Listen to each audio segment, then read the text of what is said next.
So I don't think there's actually anyone here yet, but I'm just going to get started working on this. So the first thing I'm going to do is actually just strip this down back to the backplane. Because these are actually not soldered in, they're just held in with these clips. And this is the boring part, so if no one's here yet, then I don't have to worry about it. And if someone's rewatching this in the future, that's pretty crazy. So I'm just going to strip these boards out, stack them over here. You can see how these are not really secure.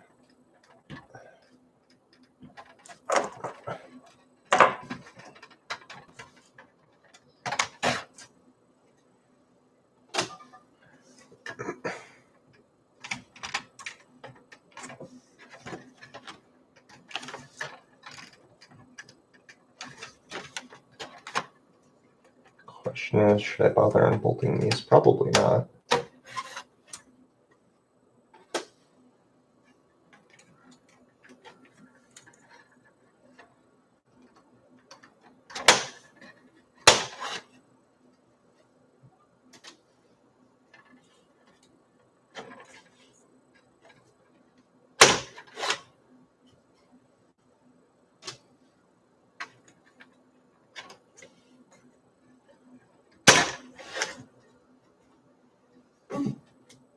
There are 9 cards total.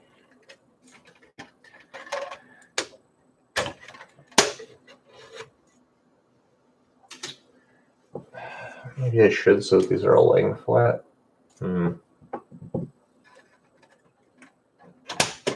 Decisions. So I definitely don't want these to be, you know, like sitting like this when I solder them in. Of note, so these on original systems would have been black, but you can't really get those today. It looked like DigiKey said they had some in stock, and that's what I thought I ordered. And these came in, and I'm wondering if they changed my order, which is the whole reason I chose DigiKey to buy these from anyway. It was just because they had them in stock. They apparently didn't, so. But there's a prototype system. If you go on SCELBI.com and look at the gallery, there is a prototype system that has these kinds of, this color connector. And the other thing I was debating is whether I want the labels facing forward or backwards. It looks like they would have faced forwards on the original systems, or at least on that prototype.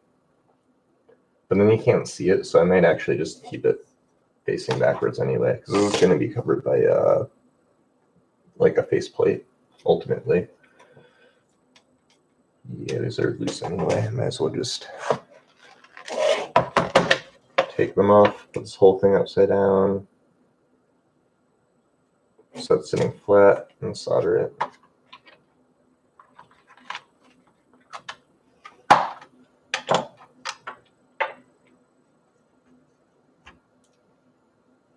Yeah, that should do okay.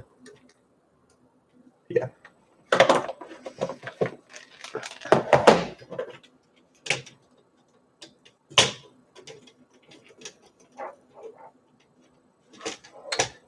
I really want to do that. I'm not sure I do, actually. Okay, I'm just going to leave. It's just so much work. And I have to keep track of all the bolts. Let's see if I hold these.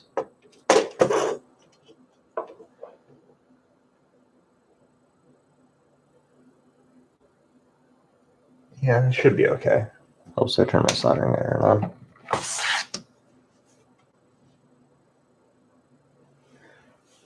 Trying to find a place to put my tablet. Keep it out of the way. We need that later.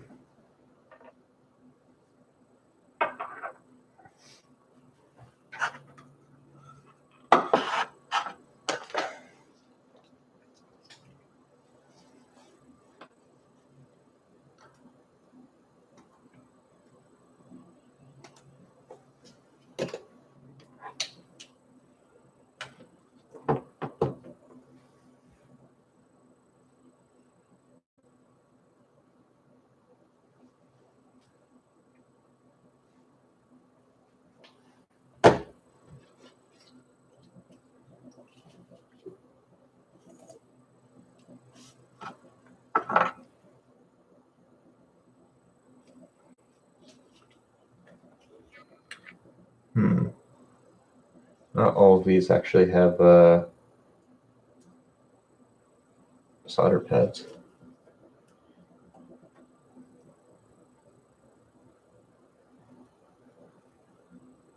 This is the first soldering I'm doing on the SCELBI. I may have the iron to, well, it's working all right. Oh, no, it's just solder on there, okay. Thought trace was lifting, but it seems to just be solder on the joint. That's okay.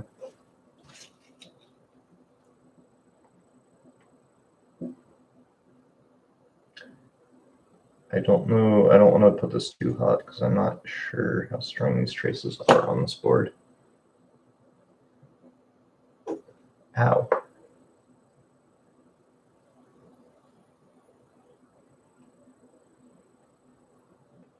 $300 seems okay.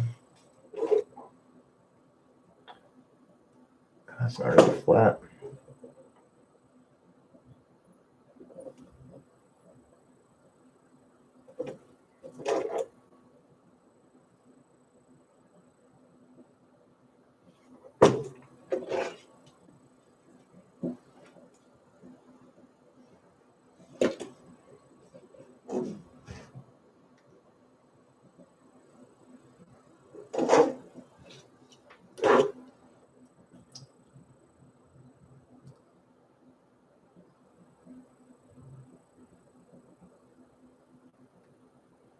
I may have to turn this up a bit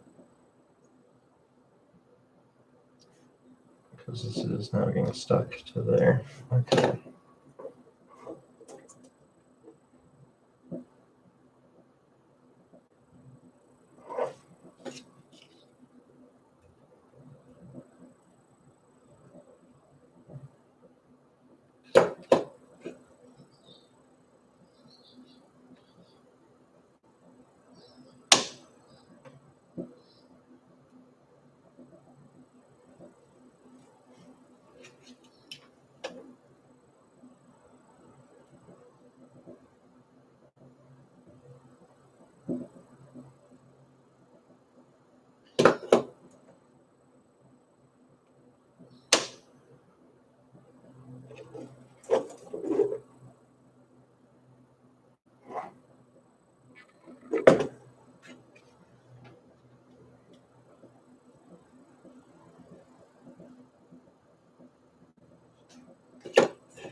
Oh, you know what I need to do is double check that this is the right way to put these on. I'm pretty sure this is the right direction, but I don't actually know for a fact. I need to go confirm that.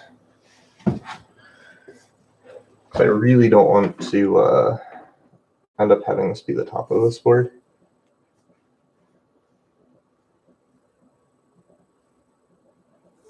That would suck. And if I check it, I'll be right. If I don't check it, I'll be wrong, and I'll have to take everything apart.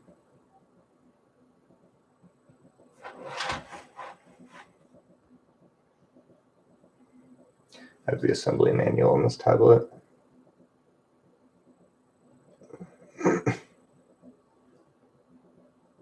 Just a matter of getting to the right part. Here we go. Okay, so A is the underside.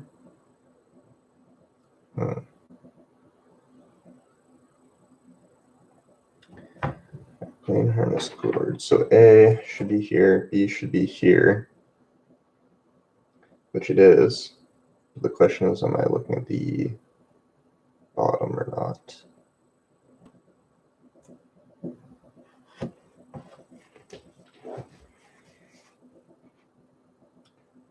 Yes, I am. So if I'm looking at the top, the power port would be on the left. If I look at the bottom, the power port is on the right. So that means that this is the bottom. That is the power strip. Or the power bus, whatever, it doesn't matter.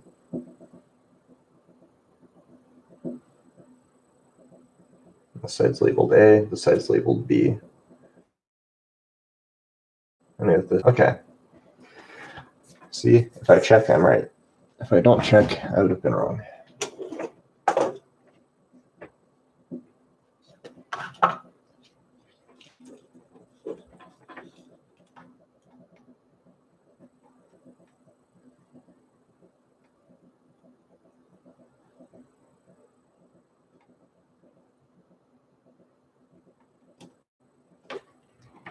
I have a standoff installed here. I don't have the chassis yet. So even once this is built, I can't really wire it up right.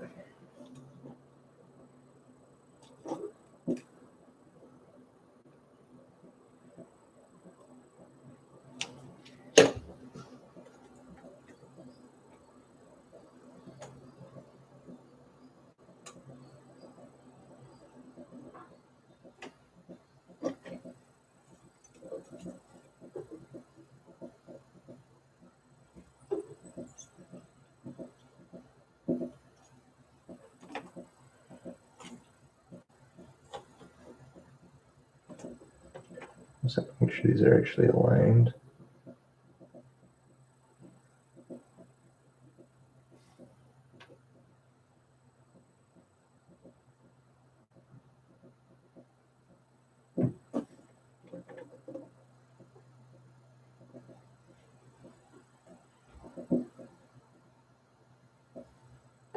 Ow.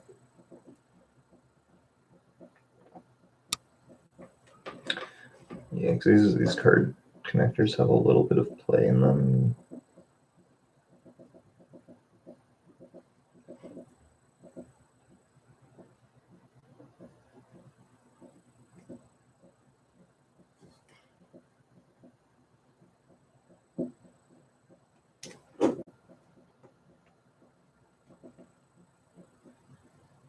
Okay.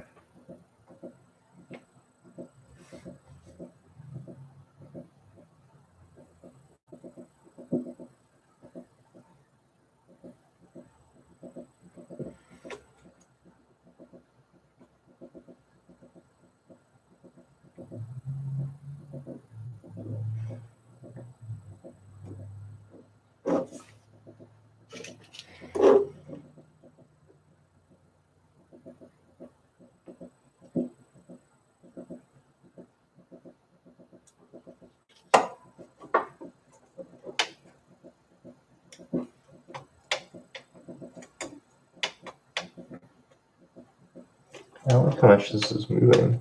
Oh. Because it's not fully attached to the... Oh. These are not the most stable things.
Okay,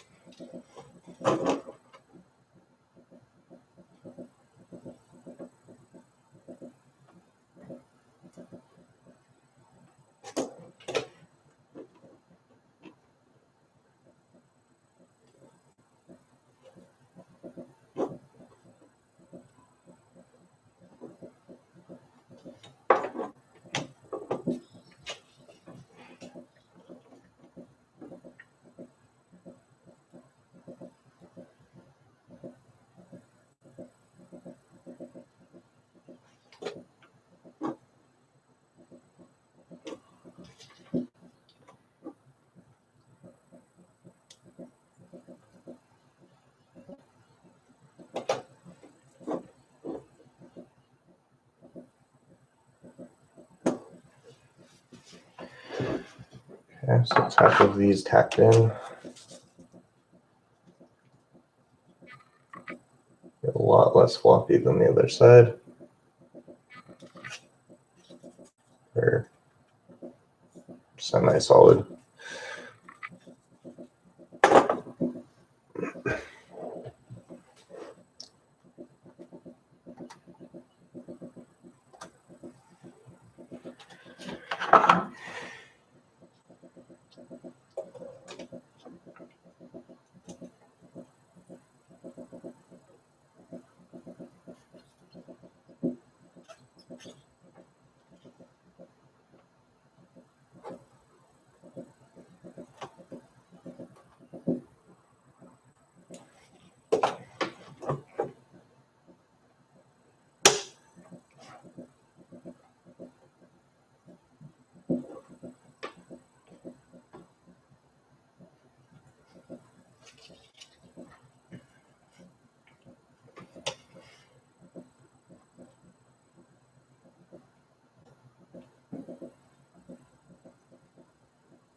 For some reason, I thought that one thing that had been changed on this back plane, but apparently I was wrong, is that all of these had plated through holes, even if there was no connection going to them.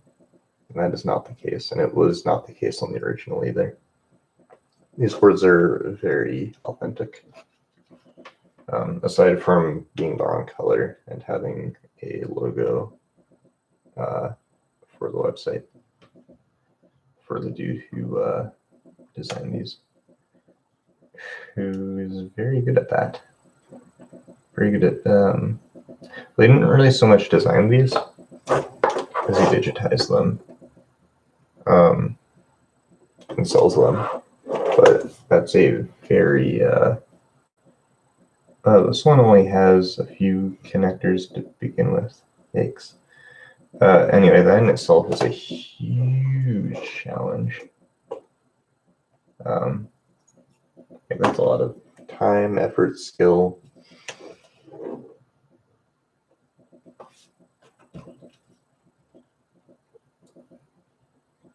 It's really, really impressive work.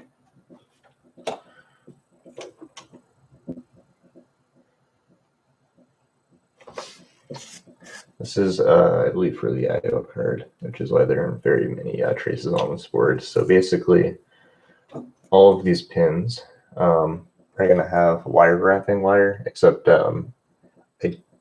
these pins are too short and they're also very flat, so not very good for wire wrapping. So you just solder the wires to them. And even on the originals, which did have a little bit longer pins, they were not wire wrapped, from what I can tell. But yeah, these will have a bunch of wires coming off of them, going back here into a bunch of, I don't know, usually available. They're basically tube sockets on the back. And that's how you connect your peripherals.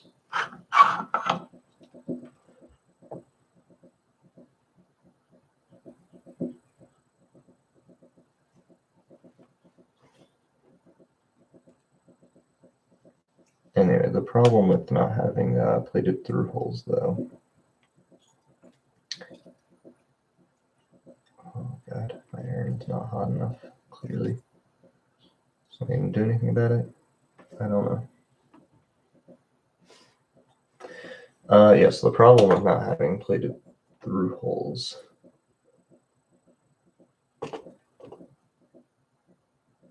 on all of the pins is that this is a mechanical connection, so I'm kind of relying on the solder joints and the traces themselves, which is even more scary, to keep the board intact, or to keep these connectors on.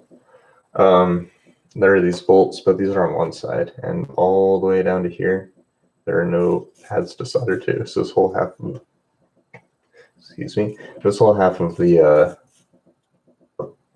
pin header is just not held down by anything. Not a huge fan of that, but it's authentic.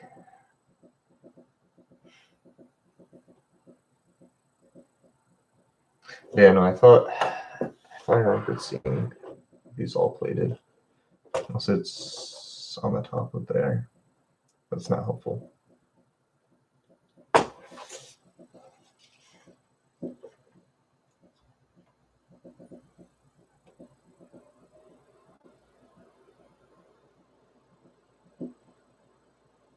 Also makes the thing more rattly.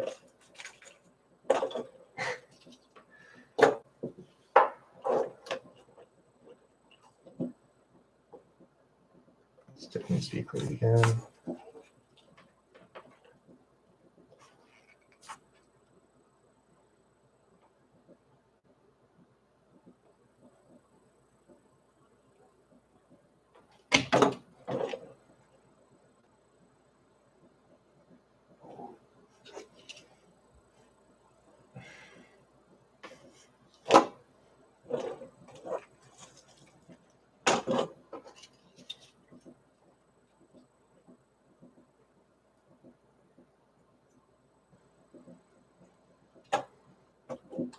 I have a fan I just got for soldering, but the problem is it's loud and I'm streaming, so I'm not using it, even though no one's even on the stream yet. So,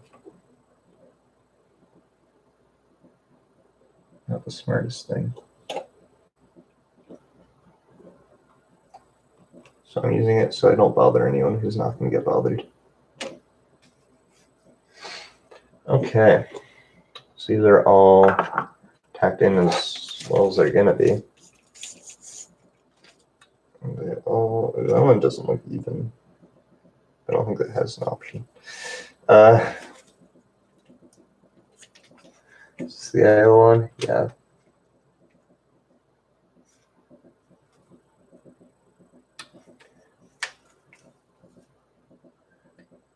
There's also some play because of the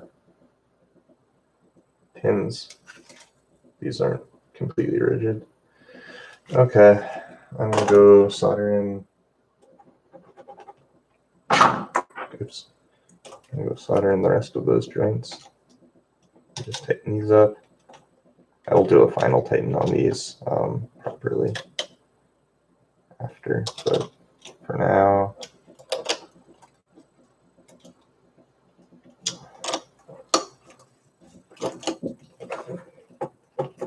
and I also do.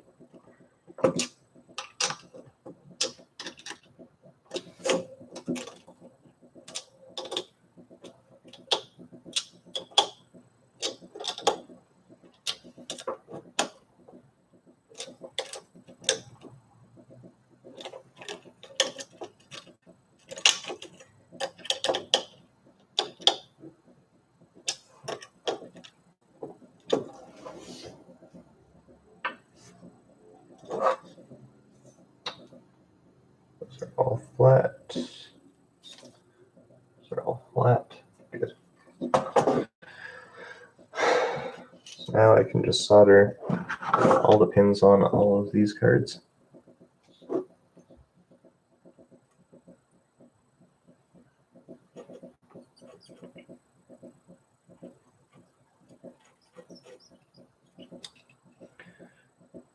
And I do have more solder that should be here later today, which is good because I'm not sure I'm going to have enough on this spool. I have a Radio Shack spool as well somewhere, but I don't really want to use it up because it's Radio Shack. There's nostalgia there.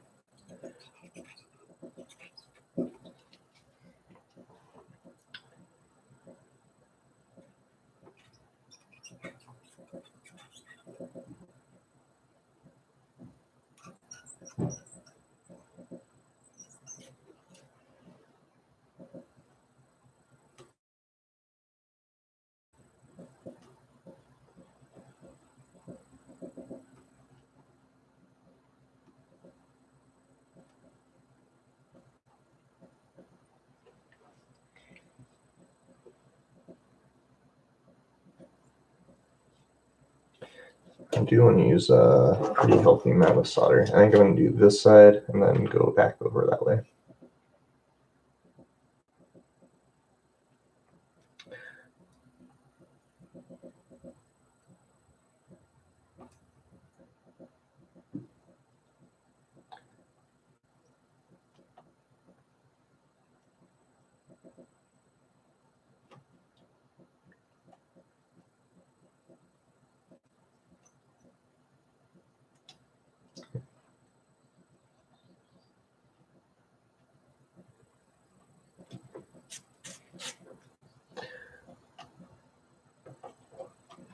I think I need to set this temperature a little higher. Maybe 320. Speed up a bit.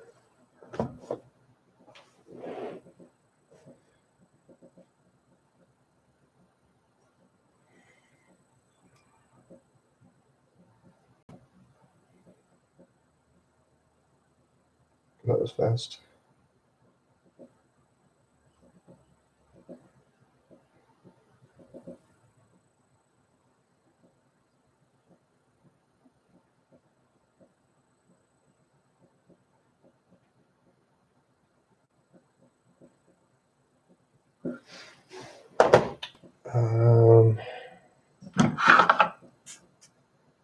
Flux would probably also help, and I have some, well, also Radio Shack flux, but that takes effort.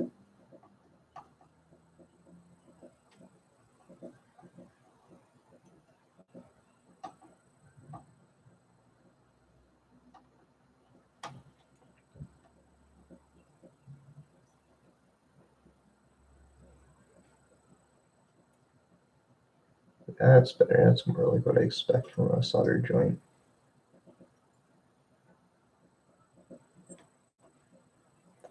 They're just kind of looking a bit nasty.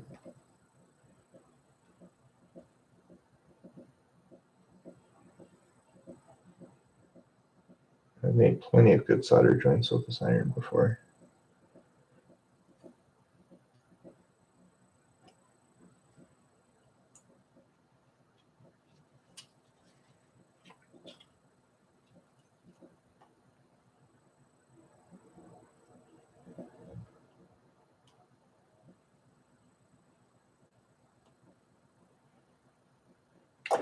And I suppose I could put solder on the other ones. It's not going to adhere to the board, so it'd just be more like a plug. I don't think I want to do that.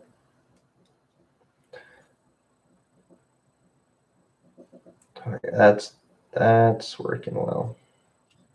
Almost.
Good.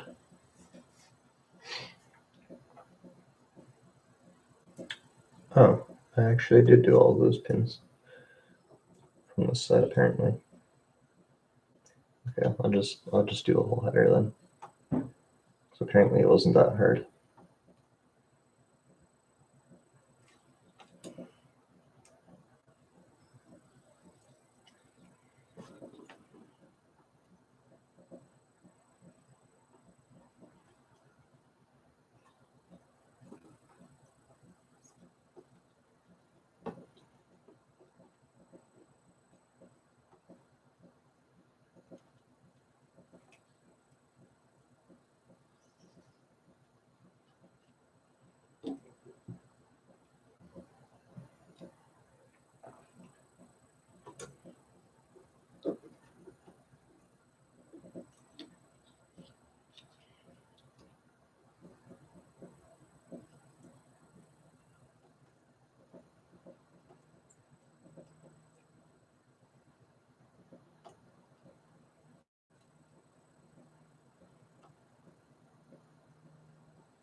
Just thinking like this, connector has to be pretty heat resistant to be able to handle this. And I wanted to make, I wanted to 3D print some cases to make some, I wanted to try to make buckling spring switches that are sharing mount. I don't think they'll be as good as like real buckling spring switches, but I think it'd be a fun experiment. Now I'm thinking if I tried to solder them onto a board, it'd probably suck. Oh, like a solder joint. Oh, so not holding a button. I should also probably solder in more connectors before I take that one off.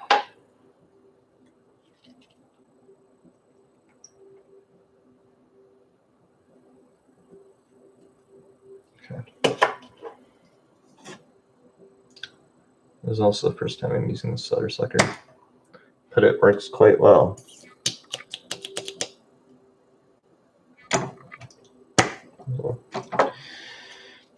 That's good.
This is probably not even a good camera angle because you can't actually see what I'm doing. It's okay because no one's here anyway.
Yeah, so this particular I/O connector is literally held on with 1, 2, 3, 4, 5, 6. Just these 6 pins at the end on this one side. Oh, God, It's not good. Make sure this one's.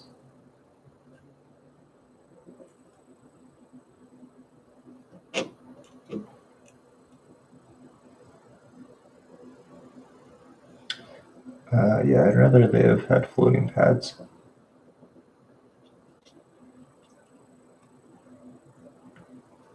Like electrically floating pads just to. Why am I soldering over on this side? I'll do that later.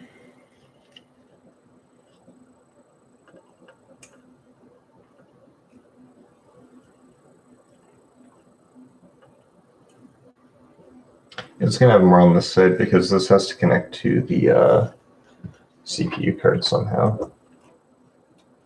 But basically, the I/O card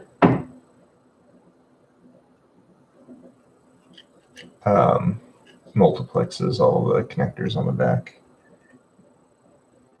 or selects them, or whatever.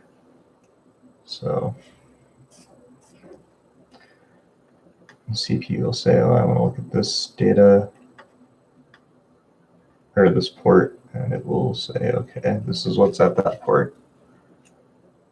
At least that's my understanding. Makes sense.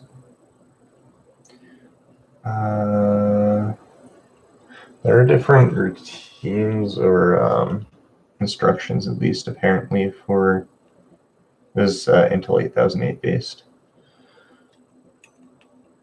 Supposedly, there are different instructions for memory and peripherals, I think. Could be wrong on that, but that would imply that it might not be memory mapped I/O. But for such a basic computer with very few I/O pins, so the 8008 actually shares its data pins. They're the same pins. So, yeah, I'm not sure. I'm not sure what the story is there. I would expect memory mapped I/O, but I don't know.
It's amazing how much solder goes into these joints. I especially want these to be strong because they're mechanical.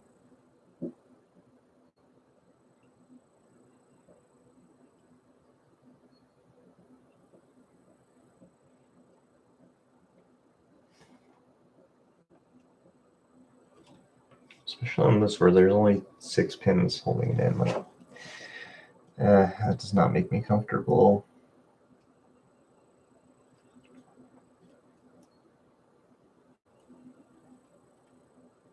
Uh-oh. There we go. Accidentally bridged a trace. It's all good now.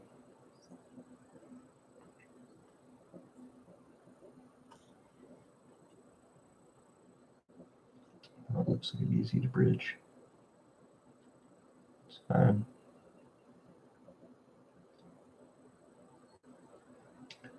Come on. There we go.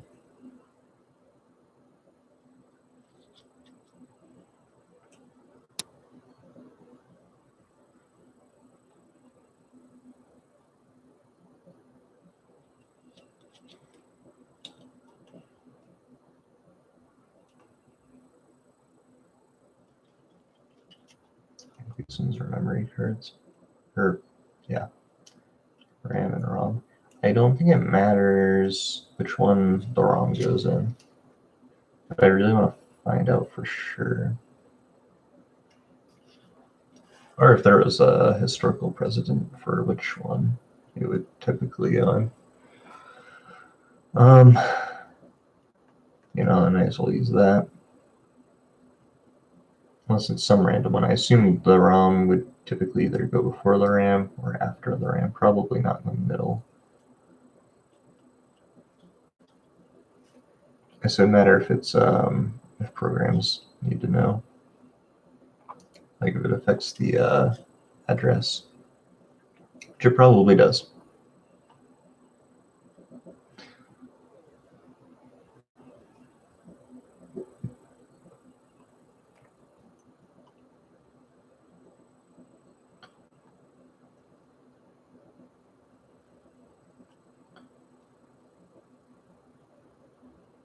Because the RAM cards are all the same, which means there's no real way to select an address from the card itself.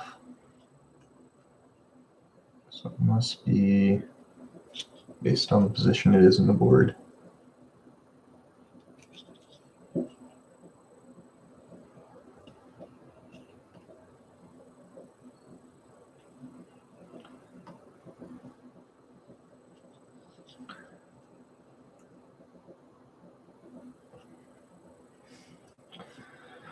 Okay, just double check.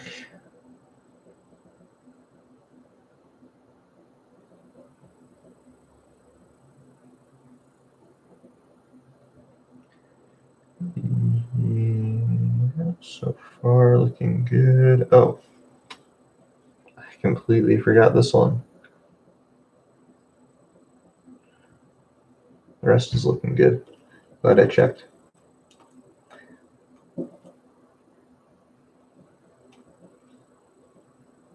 Come on.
It's definitely a good thing I have more solder coming in today. And soon, I believe. It's going quick.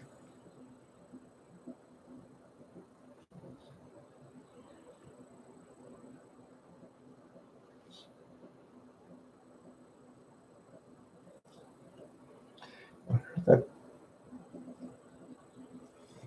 is where it connects all of these. Okay. One side down.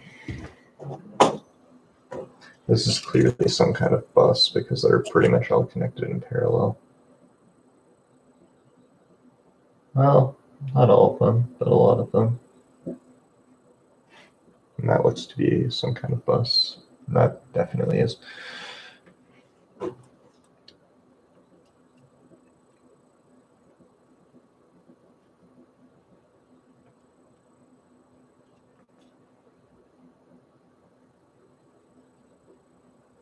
I have all these pointy pins in my hand.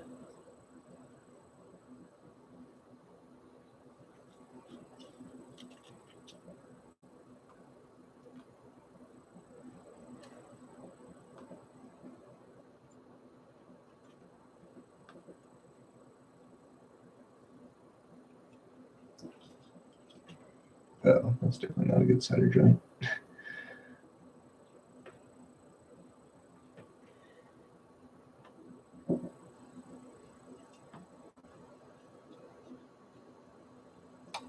This one's power. God. That one I may need to heat the iron up more for.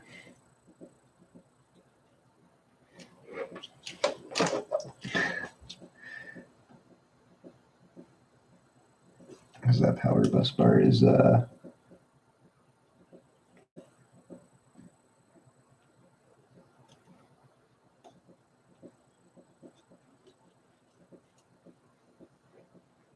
sinking a lot of heat really quickly.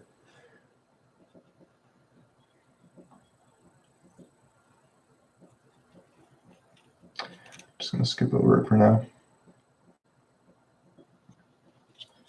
And then forget about it and wonder why nothing's powering on.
Pins are definitely not comfortable digging into my wrist. And I'm just going to continue like this anyway, instead of finding a good solution, because that requires too much effort.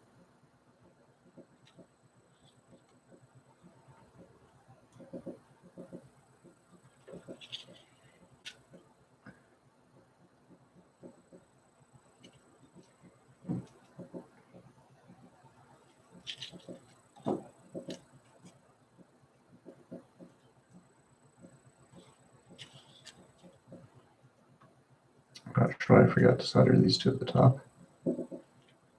Seems pretty inexplicable.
Somewhere on this board it says it's lead free, and it's definitely not lead free anymore. And even if I wanted to go with lead free solder, some of the components I bought come pre-tinned or something anyway, apparently. But I got a notice about it.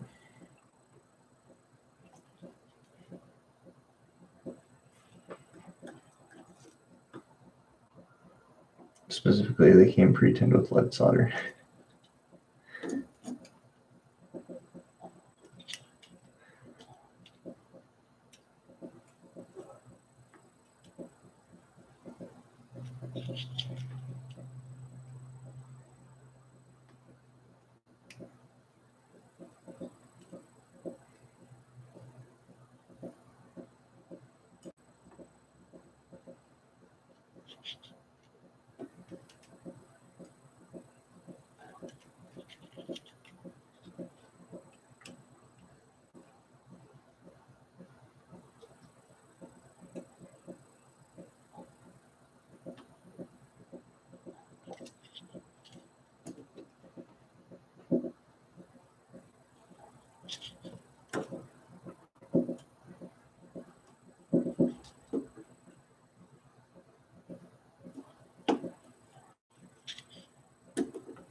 Almost done.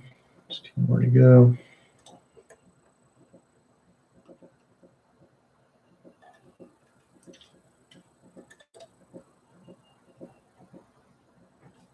I think this is the clock signal.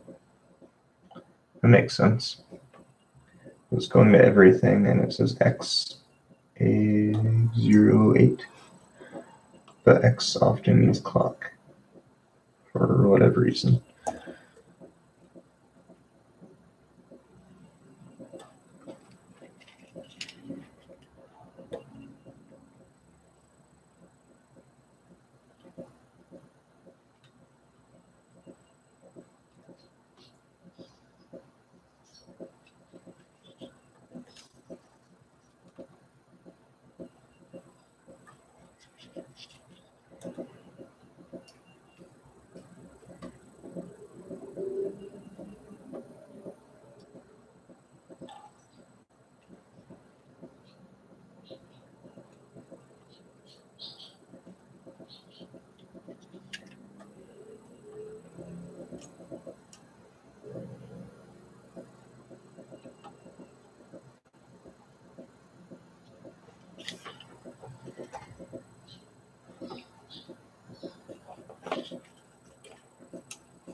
One more card.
Okay.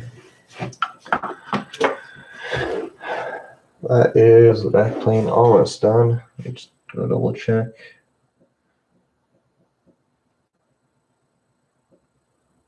When I say almost done, I mean minus, the wiring to the chassis that I do not have yet.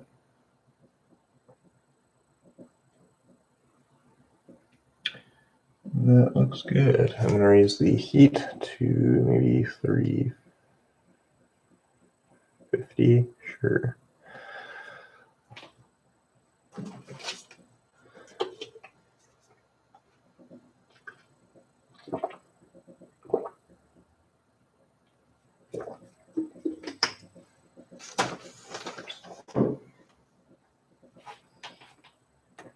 Okay, I can solder the power connectors. Oh man, that is still pretty ugly solder joint. There we go.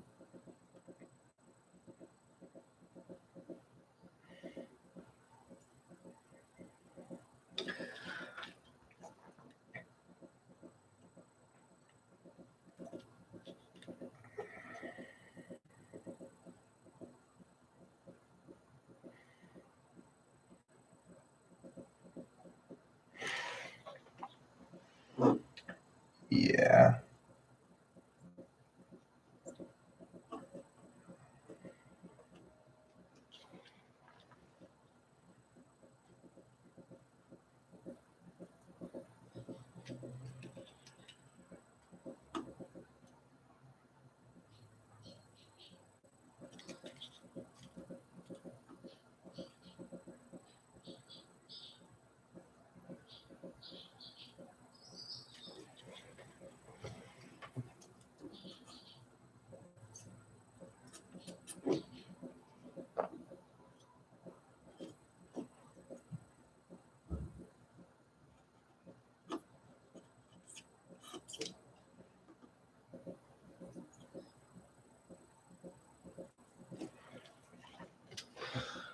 I might need this up to even higher.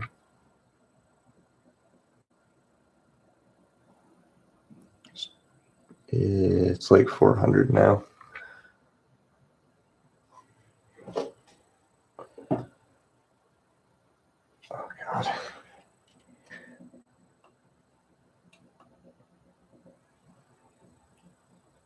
Yeah, well, that flows well.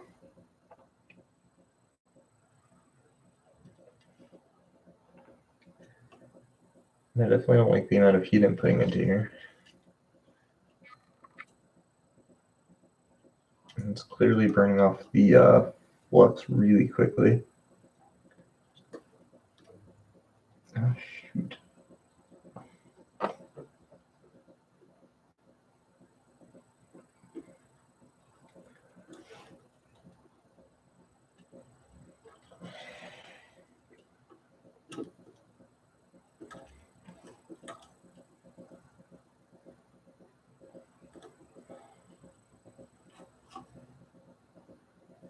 Oh my God, even then it's sinking so fast.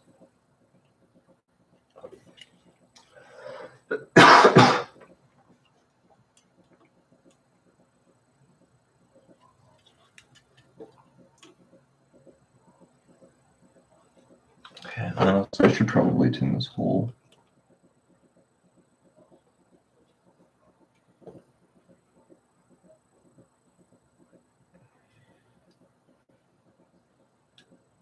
Trace.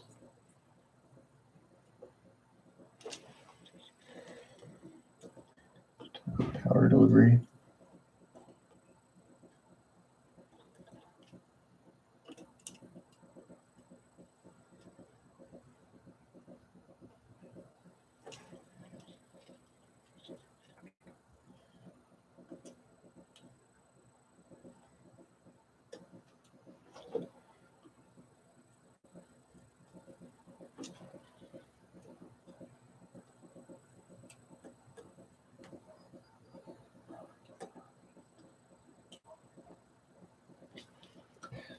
I know there's actually amps going through this. I don't know if it says to do this, but I can't imagine it hurts.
Okay, I'm going to lower this back down to 320.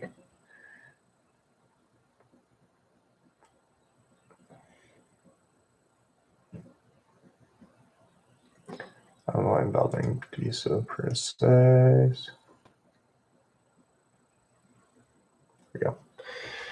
Okay, so this is fully soldered. You can hear it's still quite rattly.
I don't want to go tight enough to crack the PCB.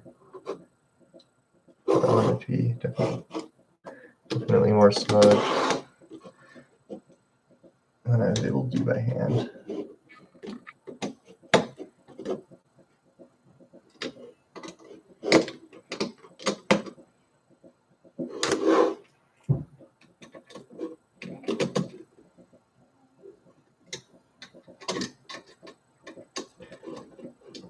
I was considering using thread locker, but I didn't, and I don't feel like taking these all off, so I did use thread locker. I put together my 3D printer last weekend because that thing vibrates.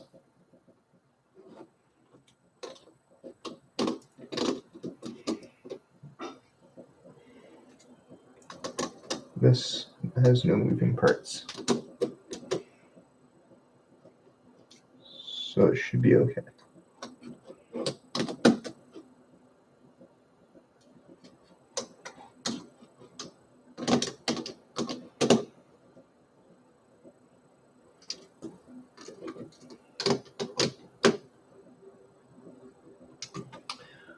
Okay, so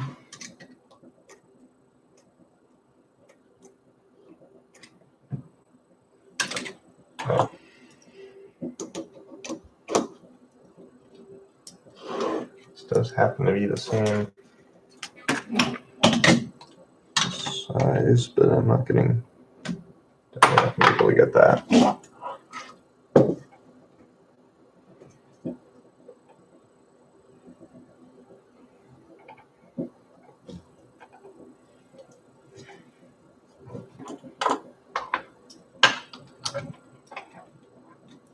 Oh, good, that is a different size, I think. No. Well, it's probably metric.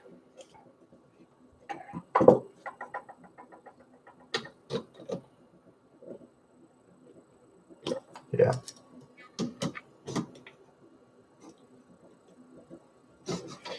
Well, I'll use that trick, which is kind of janky.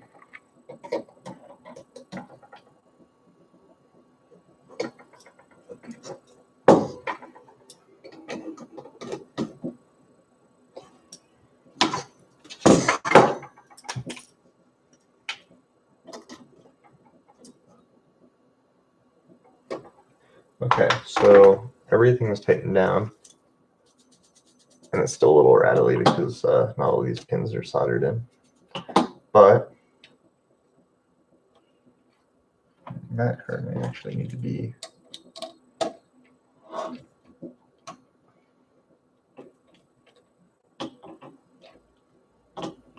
That's part of the problem is like you can tighten these, but card edges aren't always going to be quite right. So I'm going to put cards back in here and tighten those again. This goes back here.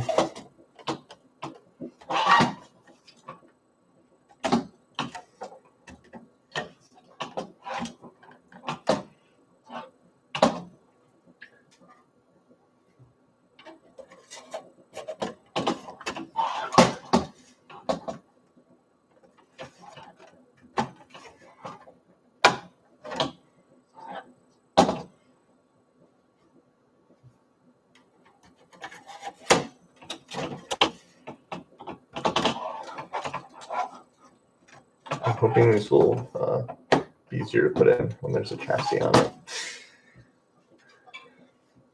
to support the middle, but I don't think the chassis does support the middle, so I'm not sure it is. Oh, I'm putting these in backwards because this is the front. Well, that's fine. As long as I know that.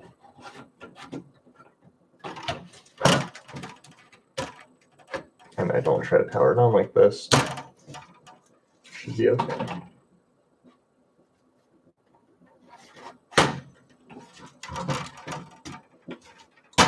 These are all the same size, so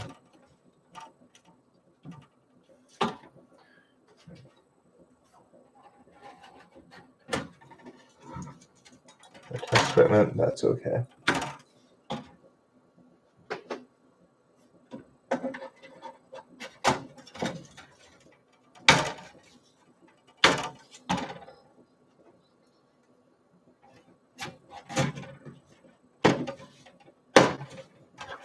Oh. So a significant amount of flex there. Okay, so let's make sure they're tight.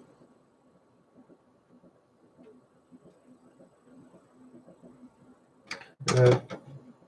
It's already tight. That one might be a pain to deal with. Come on. Yeah, that one's not going to catch. That one's already tight.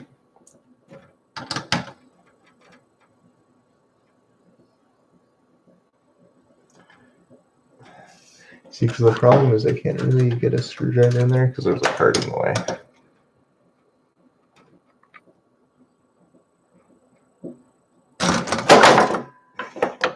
Okay, I had enough grip that is actually tightening, I think. Maybe not.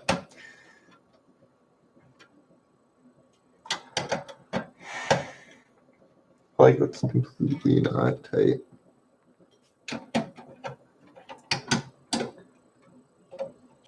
Yeah, it's tight. It's tight.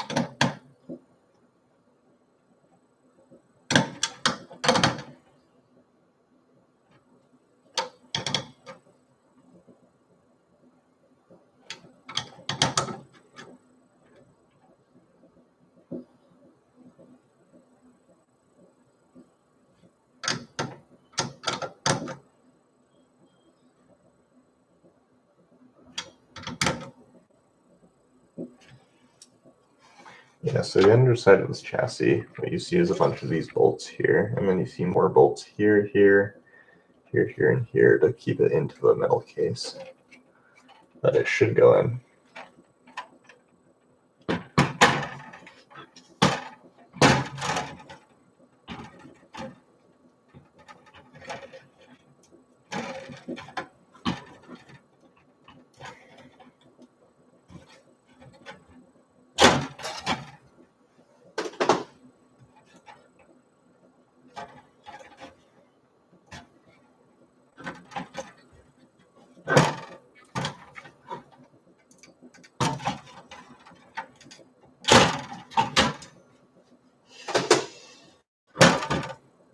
Kind of unpleasant. That one's not even flat.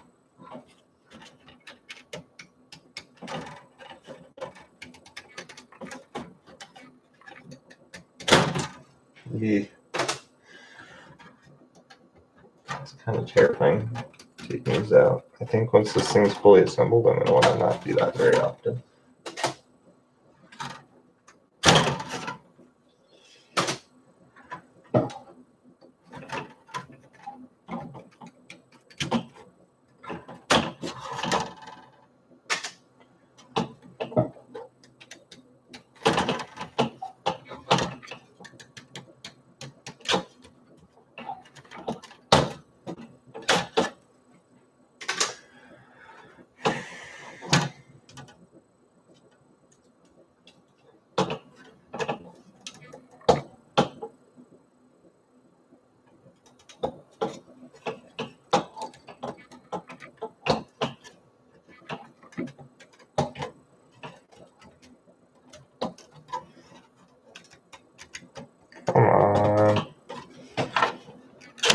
There we go.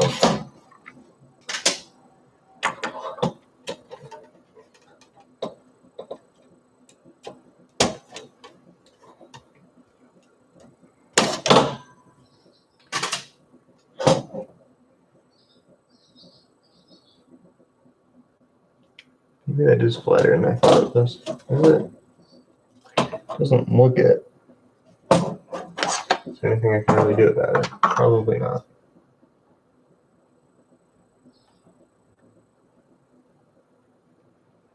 No, not really.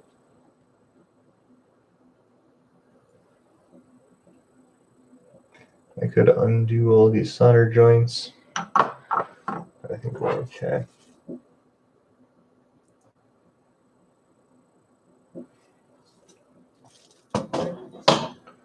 I'm sure these are actually loose. That one's loose.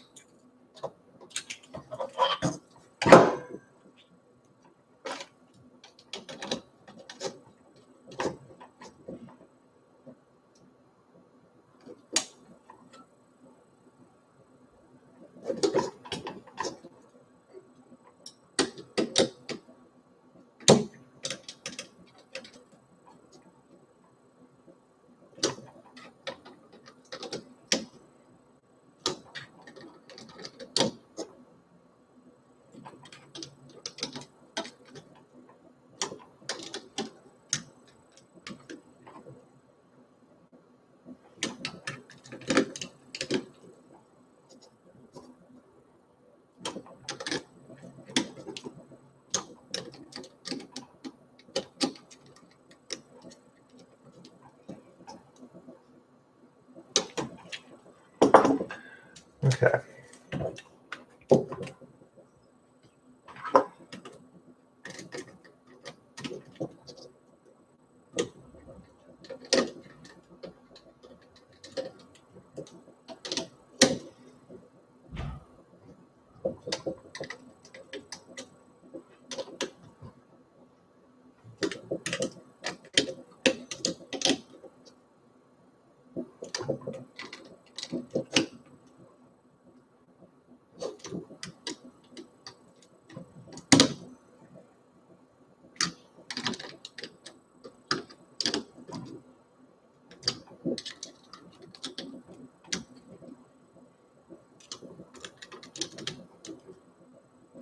Okay.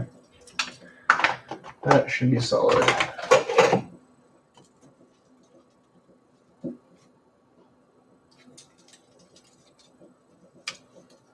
I can move this off to the side. I'll just put it on top of my oscilloscope for right now. And I have to go grab something.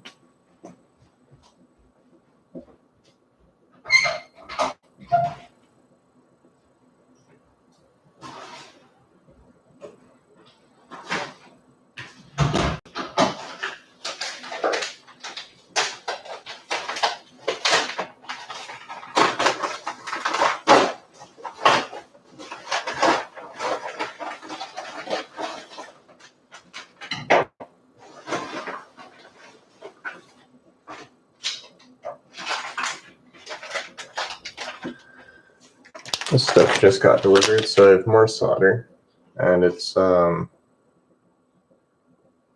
50 grams, and this was 150 grams, so that should help. Wire wrapping wire for wiring the chassis. I have a wire wrapping tool, although as I think I mentioned earlier, not really feasible for this project, but it'd be fun to try on something else. And push button switches, because the ones I ordered from elsewhere aren't going to fit the panel. I'll make sure these do. I think that's proper metal.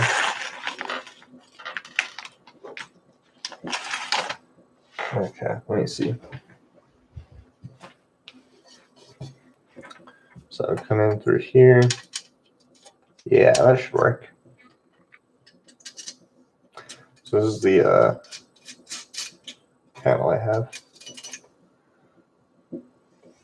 Yeah, so this is pretty accurate to the original. The differences are text engraved and then painted in. Instead of normally it'd be like letter set or printed or something. And then the other difference is, I want to scratch this. Probably want to put a washer behind there. I think there's some in there. There's these split washers, but I don't want to use that. The other difference is this is a little bit more uniformly spaced than it would have been on the original one. So I like those changes though. So I did that on purpose. Cool. So that will, yeah, the buttons I got before were too small. They were not going to stay in that case. So that's good. Ow.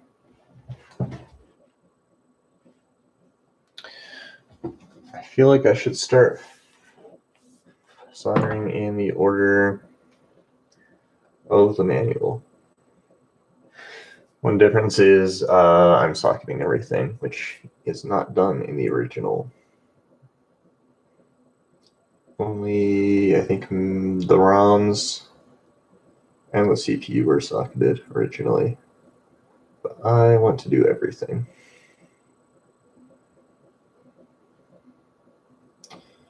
So, I believe the first one is the CPU card. Yeah, so it's the CPU card of an original. The SCELBI-1100 CPU card is the primary card in a SCELBI-8B Mini Computer at an H, which was basically the version without ROM and less RAM. This card contains a microprocessor, CPU on a chip, a network of control and timing logic, and a master clock system. All computer operations emanate from and terminate at this card.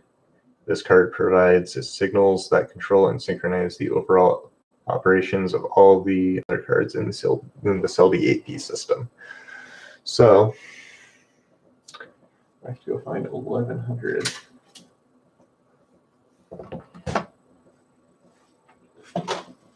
The stack of PCBs, which I believe should be this one.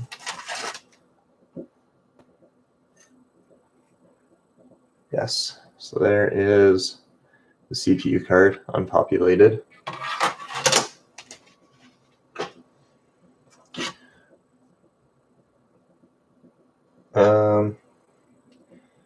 Yep, SCELBI-1100, that will focus. And then Google.net. Mike Google, I think I'm pronouncing that right. Maybe I'm not. I don't know. He's the guy who made these reproduction boards, and he's put a lot of work into researching pretty much everything about the SCELBI. So yeah, he's like the go-to for all of that stuff. So it says to put the ICs on first, resistors, diodes. I don't know if this is the right order to do things in. I think I'm going to start with the resistors. I have a little diagram there.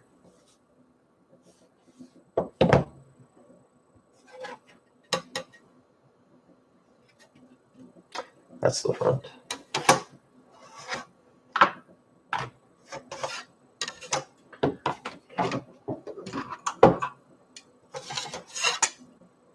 So this, it should be handy.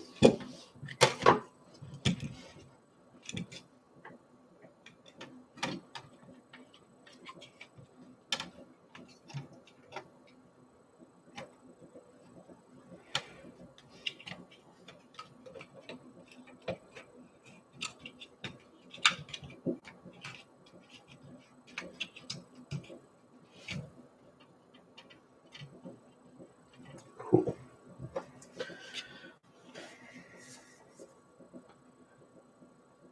So, what resistors? Okay.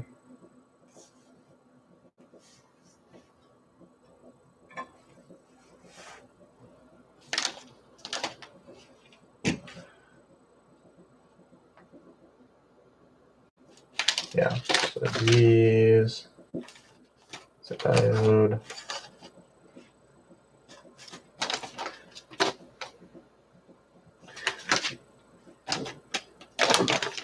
Resistors.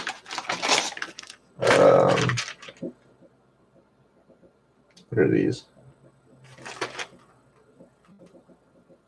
These are also resistors.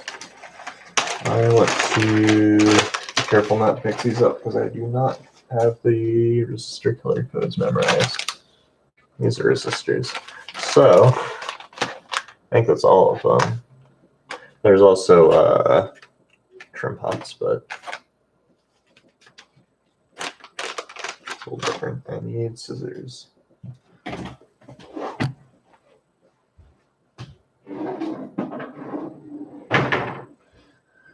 Okay.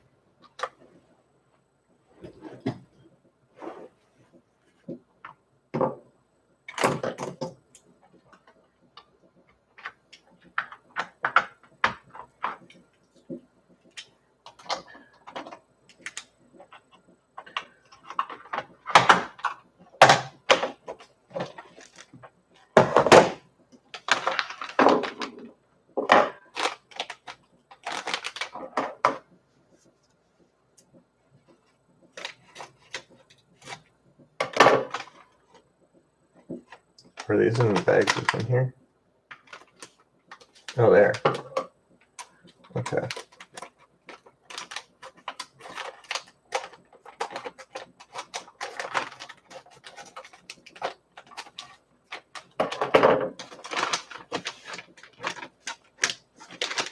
Ah, I see. So a 200 count bag is, does it say 10K? Does it say 10K? It says 10.3. It doesn't say 10K explicitly. Would prefer that it did.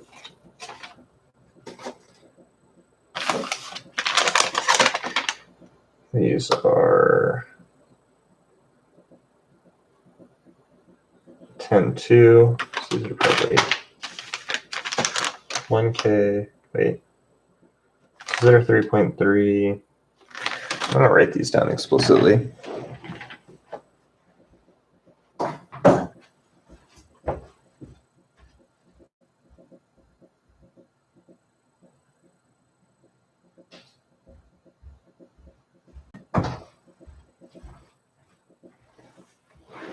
It's just going to make it easier. So these ones were 10K.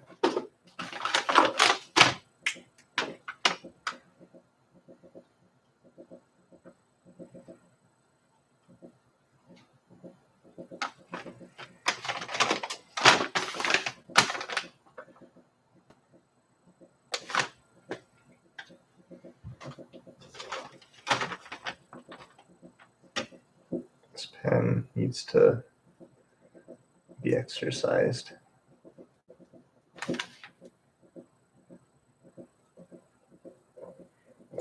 This is an erasable pen. They're pretty nice, but they're gel based, so it take a little bit to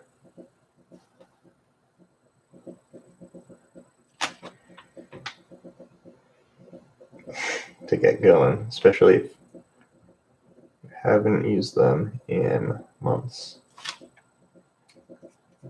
I haven't been a student in like a year. It's definitely got ink in it.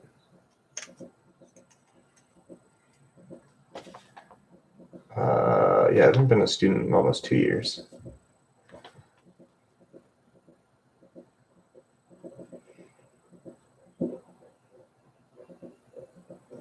I'd just be better off getting a different pen. It's also possible this pen has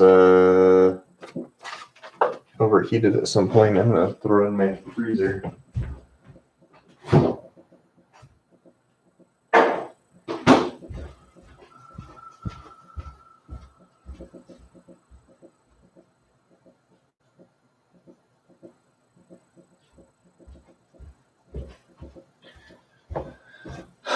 So the thing about erasable ink is it erases due to friction causing heat.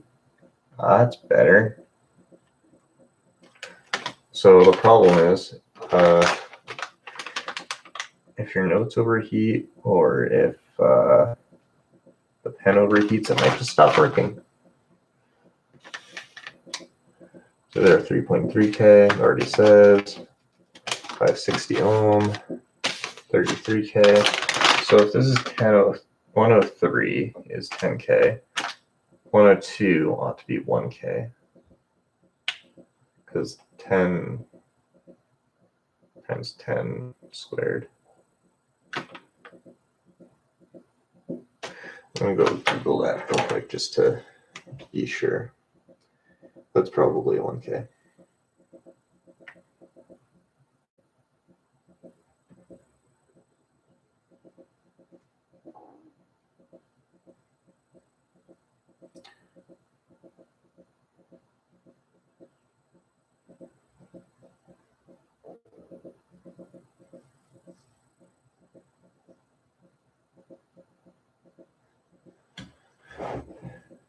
Internet is being slow. Oh, here we go. Yeah, they're 1K. That was right. 1K ohm. One thing that a lot of electrical engineers will do, that I'm not like a huge fan of, is let's just say K, and the ohms is implied. So this would just be 1K, and they wouldn't even bother with the omega. But it's 1,000 of what? No one knows. So, oops.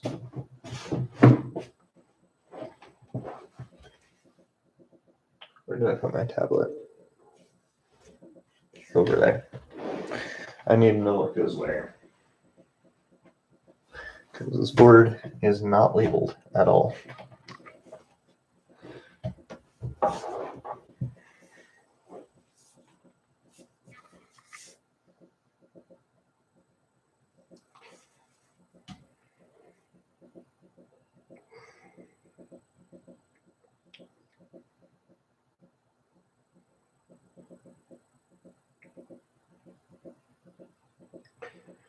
So these are all 10K.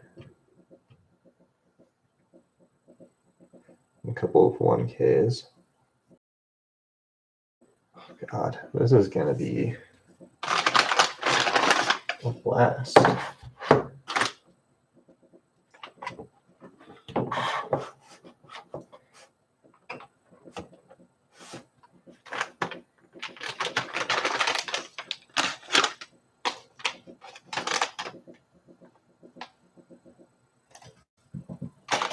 I just put my scissors there.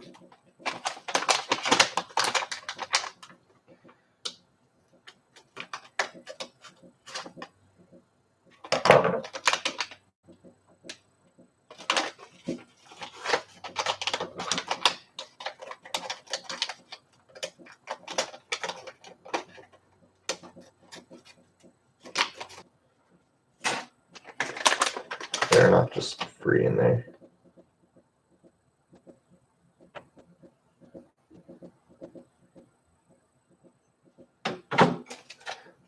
Humidity card. I'm not too worried. Okay, so these actually come on a reel. That's good. And I got carbon composition ones. Focus. There we go. Because basically, I think they look cooler. Well, it is actually, it's called for a little wider than I would expect for, yeah, it's not going to focus, but yeah, this is what's called for in the bill of materials, but the bill of materials is from the 70s, so, you know, it's not that surprising. The reason I wanted to go with those rather than like carbon film or even newer technologies was just aesthetics. Otherwise, I'd actually be happy to go with more modern ones. I'm going to orient these so that the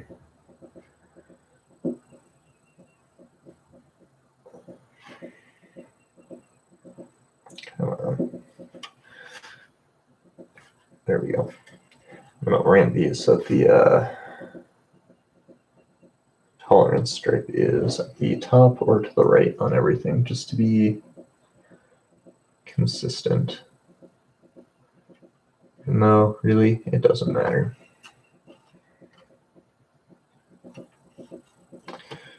I may regret using this stand.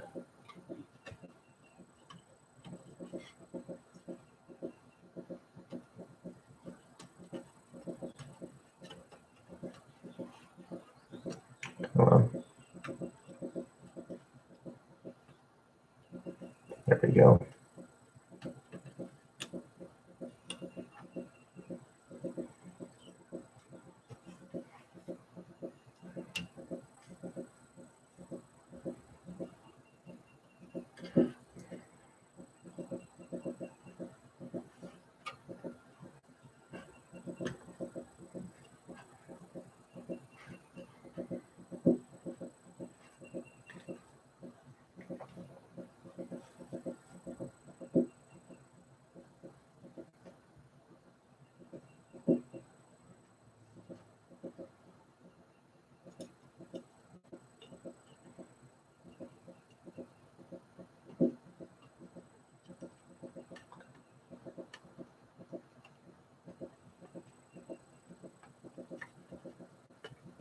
Yeah. Haven't gone super smoothly.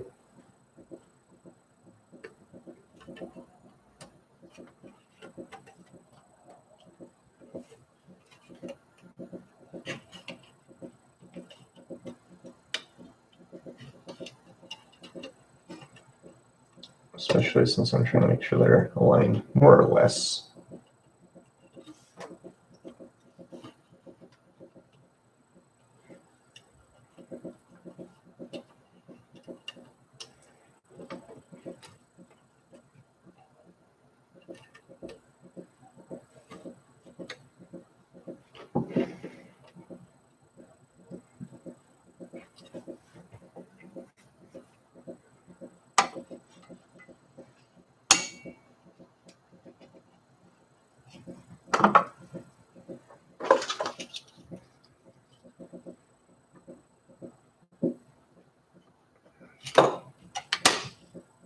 Oh.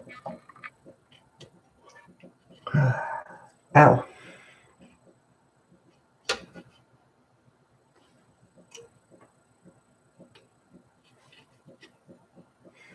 What was supposed to do? Oh, maybe I can use wires to hold it into the position I actually want it in.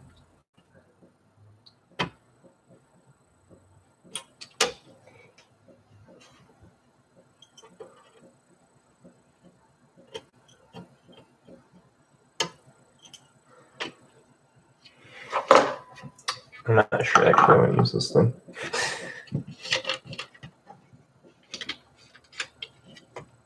Oh, right. I feel like this might be more of a hindrance right now. Just over here.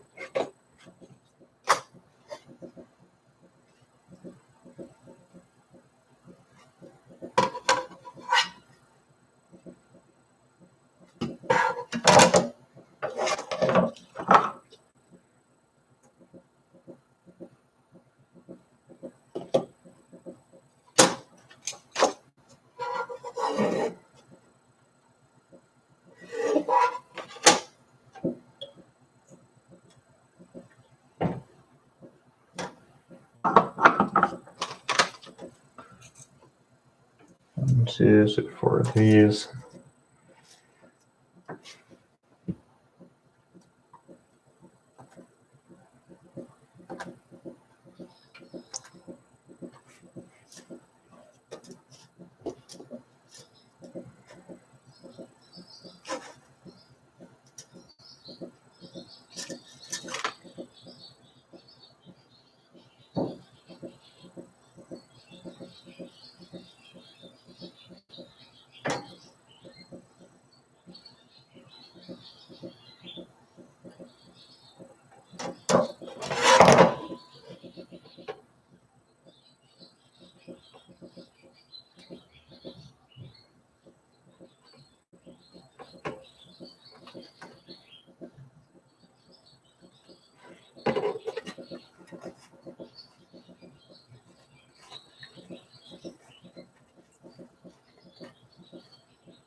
Yeah, these leads are definitely thicker than I'm used to with modern resistors.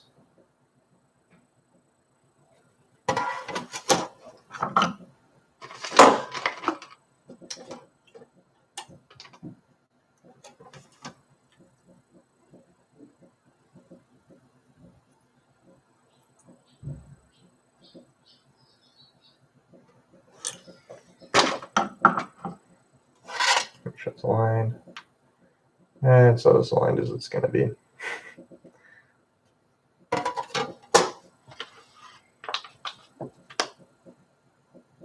These are the 10Ks, right?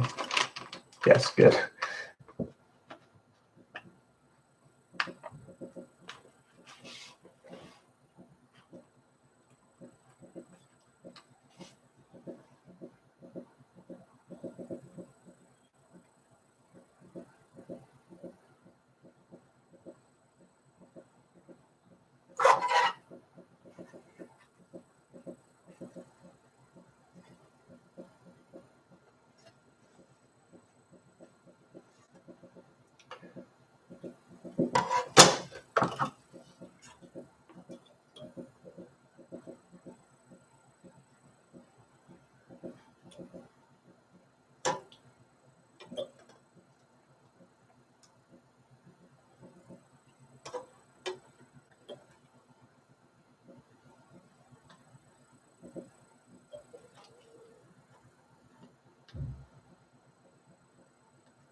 Ow.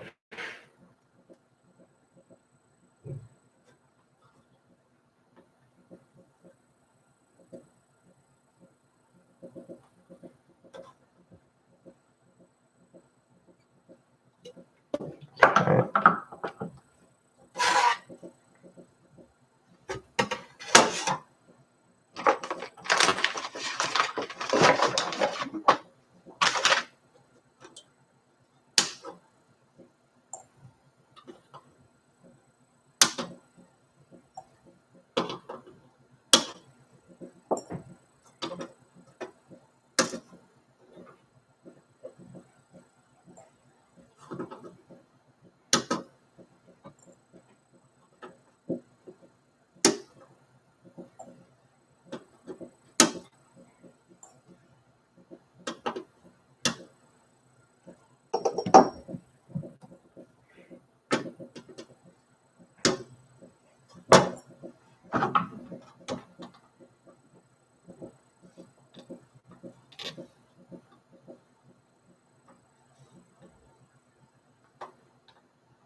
There we go.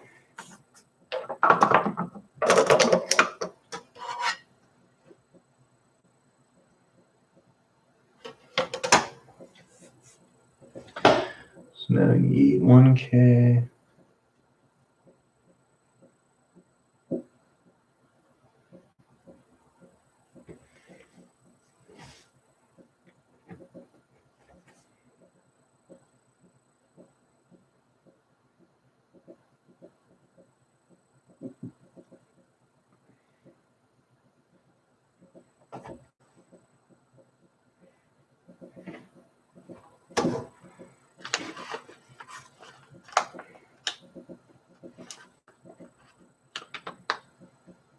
Right. me see where else. Yeah, I'm just gonna do my 10Ks first. Let's not put a 1K or a 10K where there should be a 1K. Okay, so right between here, we have 1, 2, 3. So right between these two.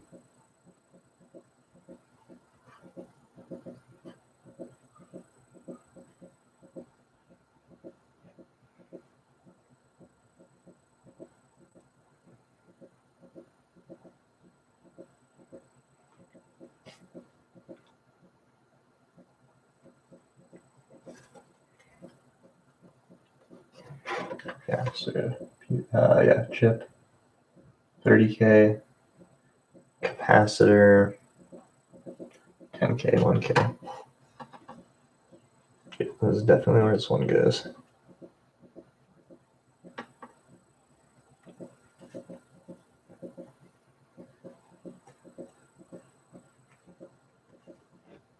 Oh, oops.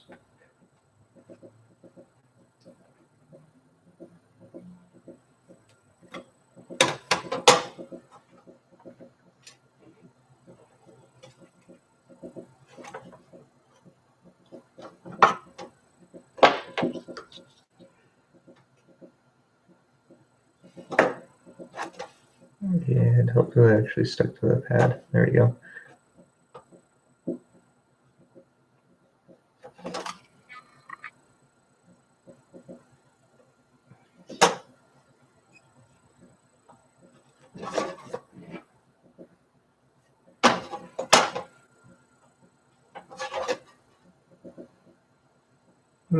I would prefer that a little lower, but that's okay.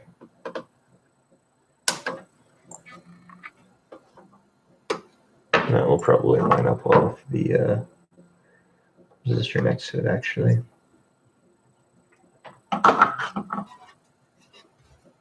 Okay, next is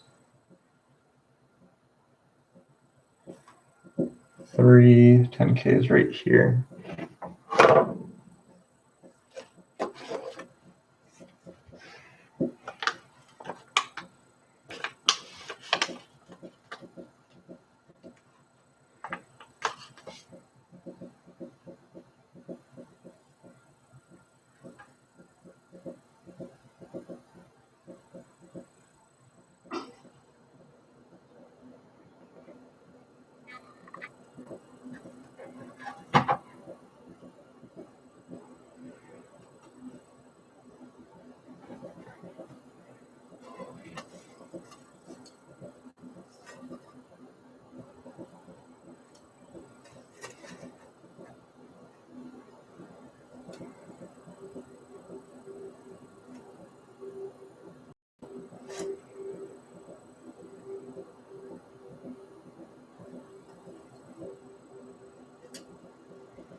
Pretty interesting.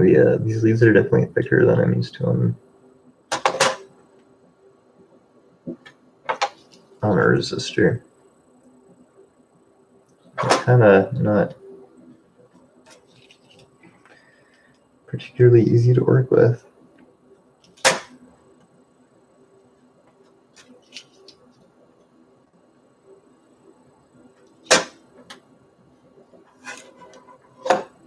Good.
third 10K, and then the 1K goes underneath there.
So there's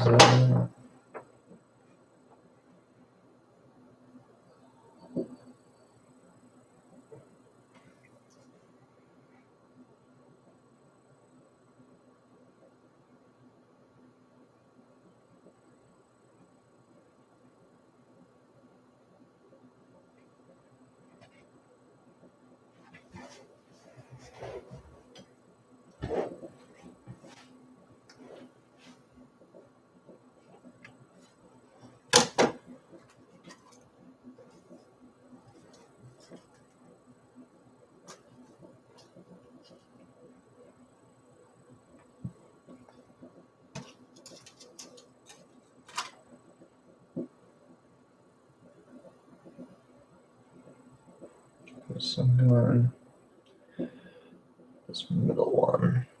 Yeah.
Ooh, that's still warm.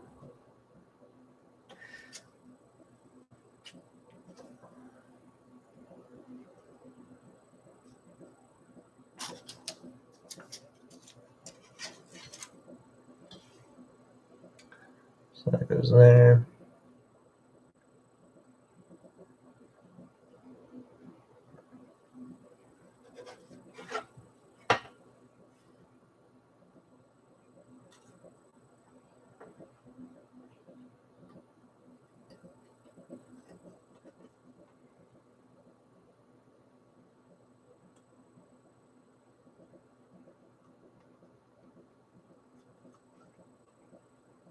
That's not great.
These are all supposed to be 1K or 914 ohm, but I think they're all.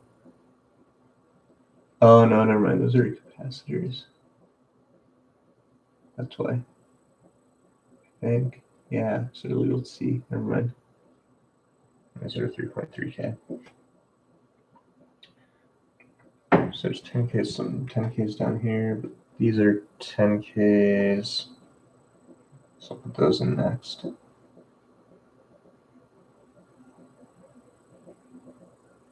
I think. Yeah.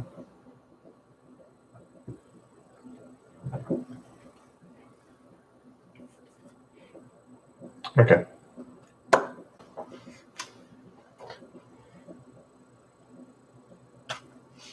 Oops.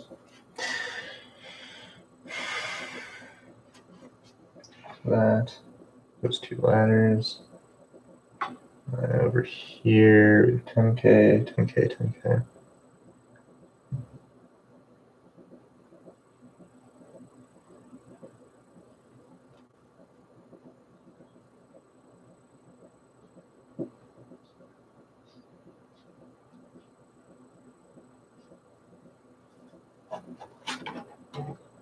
Not a little too long.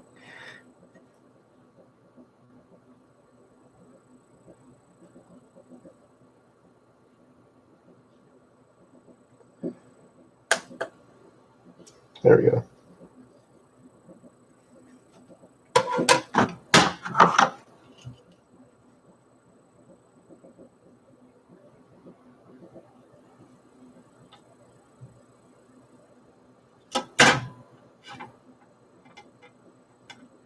Oh, I just touched the soldering iron.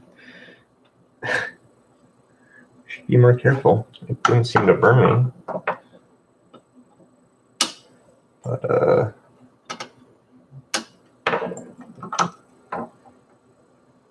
I don't know why. Probably should have burned me. No complaints. I'd rather it didn't. It's only 30 to 20 degrees Celsius. In fact, touching that resistor just now was more uncomfortable. Okay.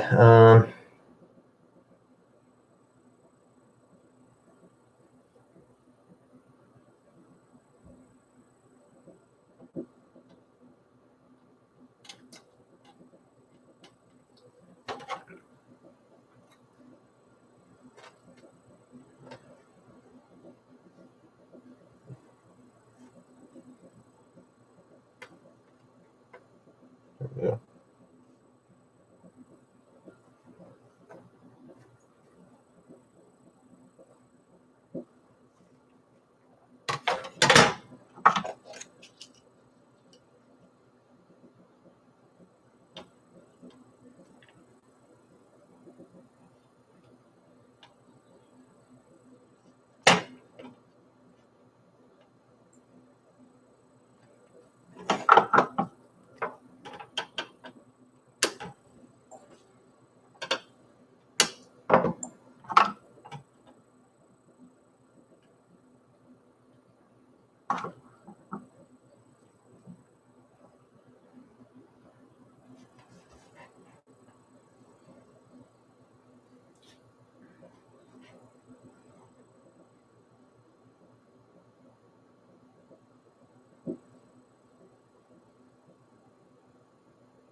Those 4 are in. That one's in. Those 3 are in. That one's in. Those 2 are in. Those 3 are in. So these 3 here and 1 here. That's all one case. I think I'll do diodes next. And I think sockets. IC sockets. Last will be the fuse sockets.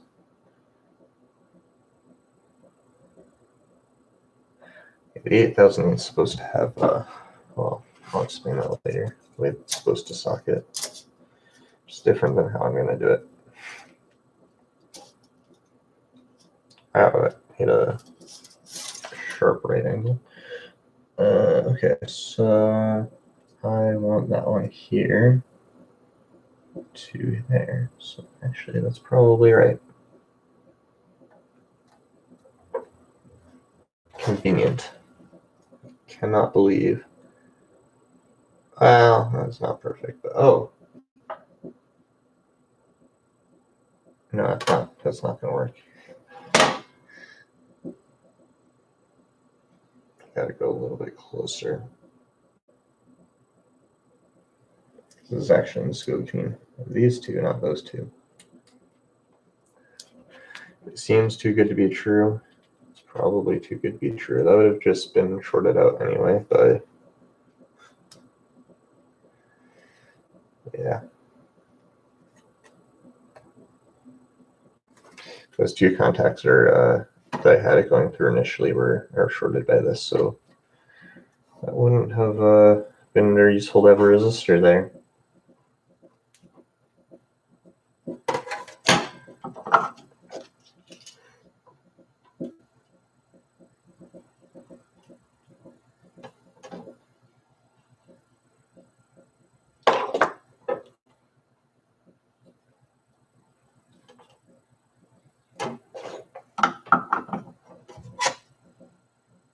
It's all right.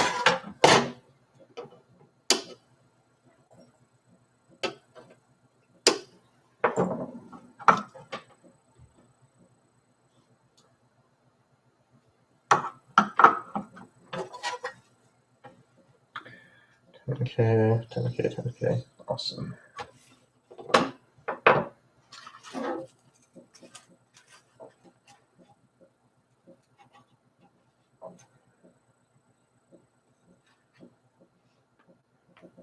I don't know if I'd hold like that. Probably. Well, I don't know. That might be a bad idea in a different way. I don't know.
These snips were apparently made in Maine, which is pretty cool because that's where I grew up.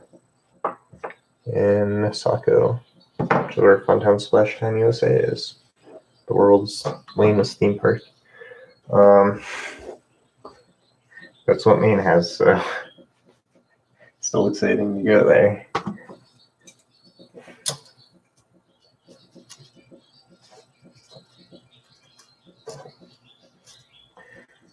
Because as now I live in Texas, so I've not been to Six Flags, but presumably it's a lot. Well, I haven't been to Six Flags in Texas. I've been to other Six Flags.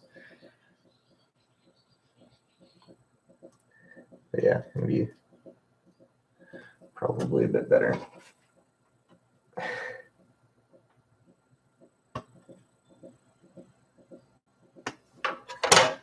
Not that Funtown is that bad.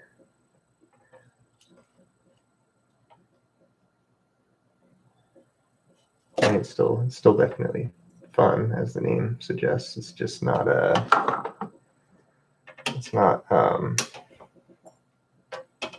not as good as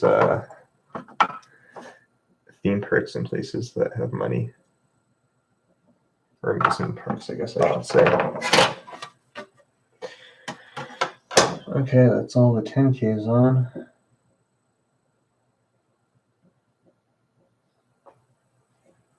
I'm gonna put this back in. Yes, good. This is the other 10K bag. Just got worried that I may have soldered on not 10Ks.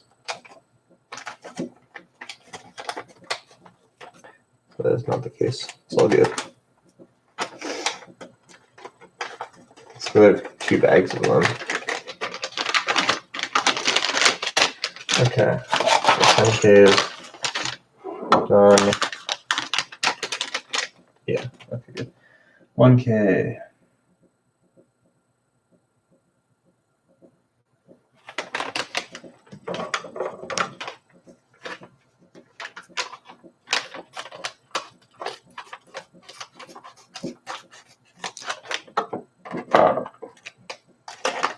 Those are thick boys.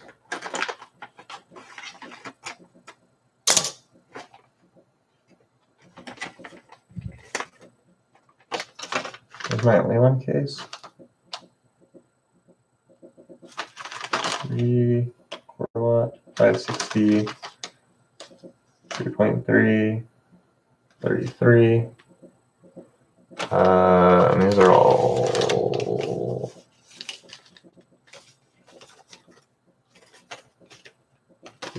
semiconductors, capacitors. I guess so.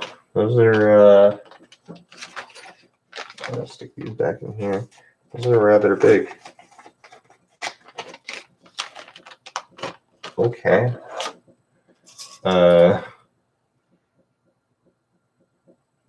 Is that gonna fit?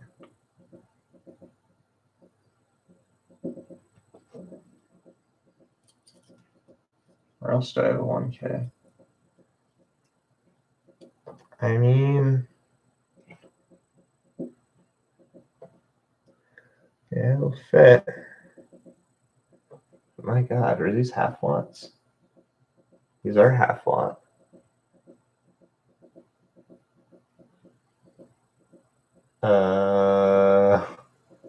These are also half watt in here.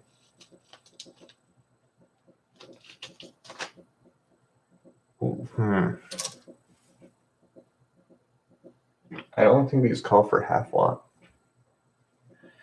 Let's go look. I mean, if it fits, it's fine. It's not like it's dangerous. It's just let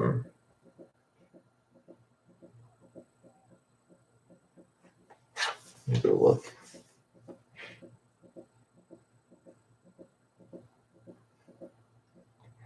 It's just a matter of fitting them there. Bill of materials. Quarter watt carbon composition unless specified. And it's never specified to be half watt. Oh God.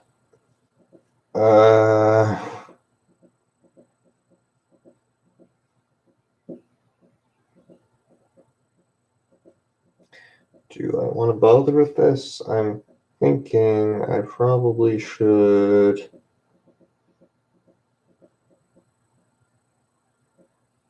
not.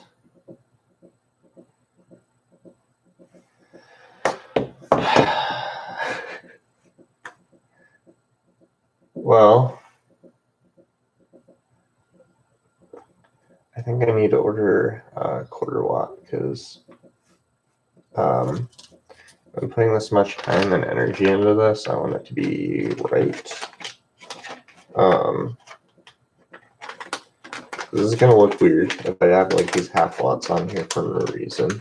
And the other issue, God, that's going to more money down the drain. I can use these later. It's just, yeah. So my concern here is those are going to be really hard to fit onto here, onto this board, and they're going to look awkward. So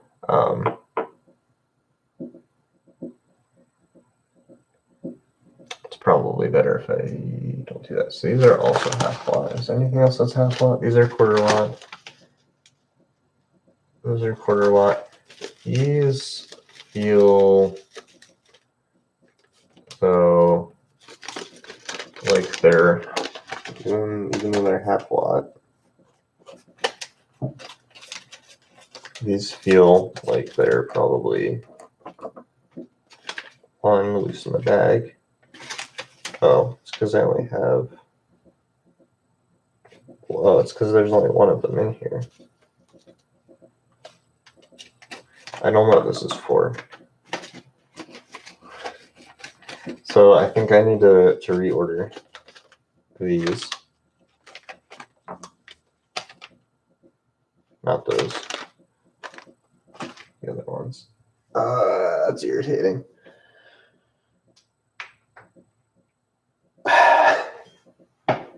Damn it. Yeah, so that's cool. Yeah, I don't want to put those on because yeah, they're just gonna be big. How many are there? How many 1Ks are there? Quantity 100. That means there's a lot of them in this project. Also, this chair keeps trying to roll backwards. Okay, well,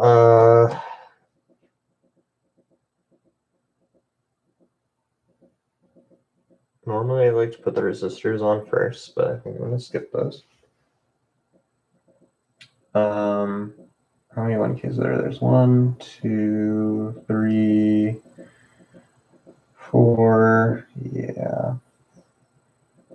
5, 6. Yeah, I'm just gonna have to order. Yeah, I don't want to deal with. I don't want to deal with half watt. Okay. Let's go for the 3.3Ks.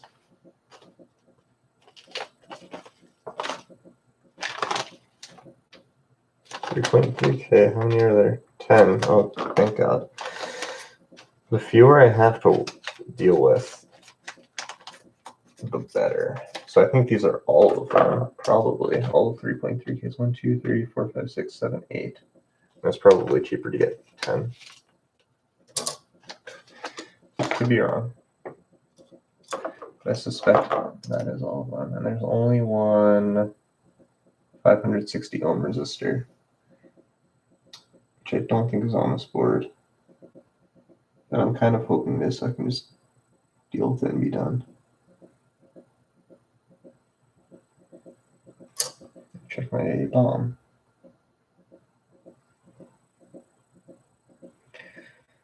$565, 60. No, it's on the front panel. Okay.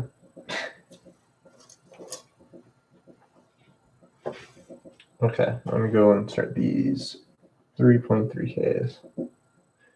Let me go make sure that I was right, that these are only in this one.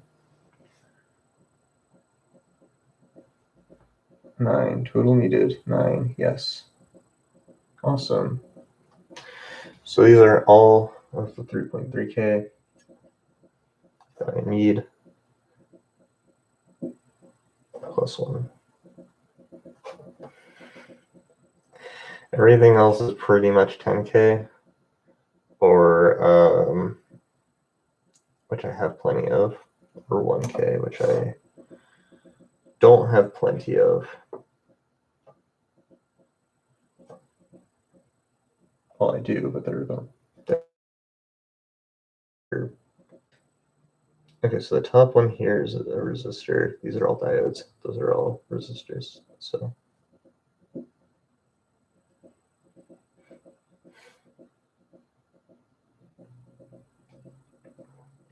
there's a local electronics store I could hit up, but nah, I don't think it makes sense. Probably be expensive.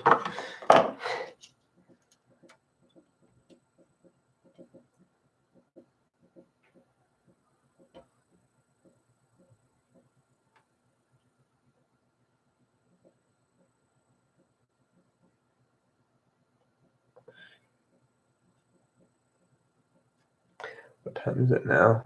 It's almost 3. Maybe I should just not worry about the resistors on those. I don't know.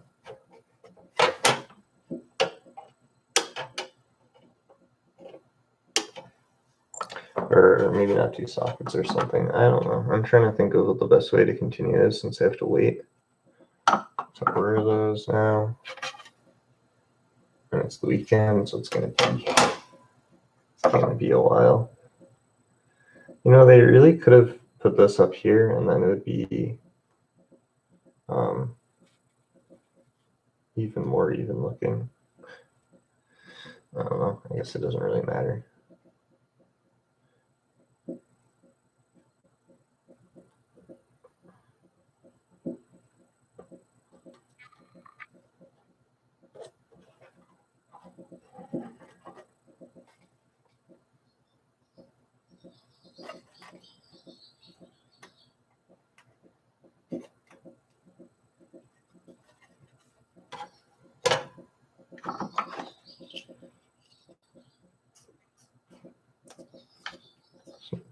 Visibly burn solder on there.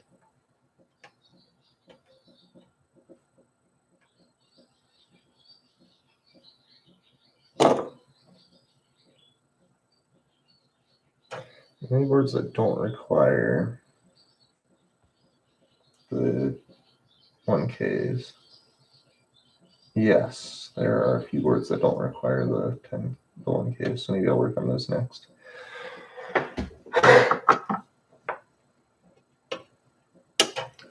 Just so I can, you know, make as much progress as I can. But this board, I think after I install the resistors and the diodes, I think I want to call it I think I want to put it on hold because I do still want to put the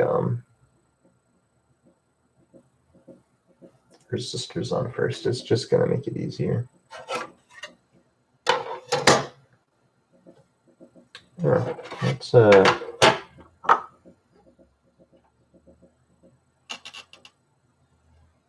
there we go.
Interesting. Based on the picture of the board, whoever put that one together also made sure the resistors are all in the right direction, or in the same direction, I should say. But they actually had these facing with the gold stripe facing down, as I decided to go gold stripe facing up, and I'm going to stay that way. I could swap them around, but that's effort. And honestly, I think it looks better up.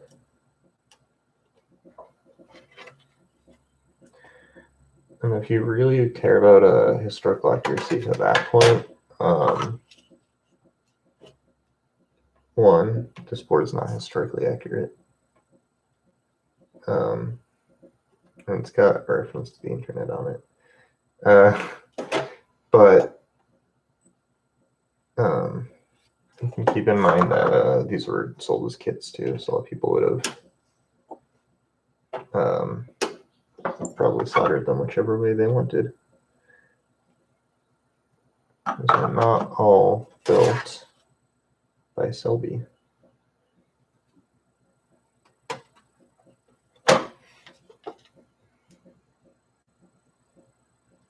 Some of them were. You could buy a SCELBI system, like pre-built, but you could also just buy the PCBs.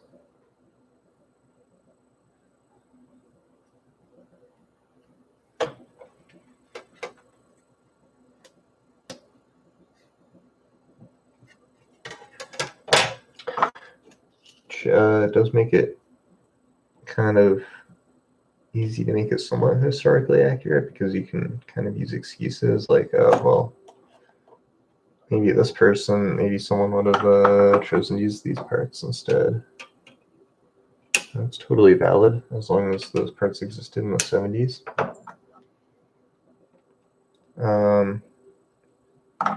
So again, I'm using, these carbon composition resistors because they look the part of the 70s. But on the other hand, I'm using 74 LS logic instead of just original 74 logic, which is a little bit more efficient, but not really accurate. Probably wouldn't have seen. One of the chips does call for 74L logic for one chip only, so there must be a power requirement there. I don't know why. And the LS should be fine for that. Okay, so this can go back in the 3.3K. I actually don't need this anymore, so I'm just going to put it over there.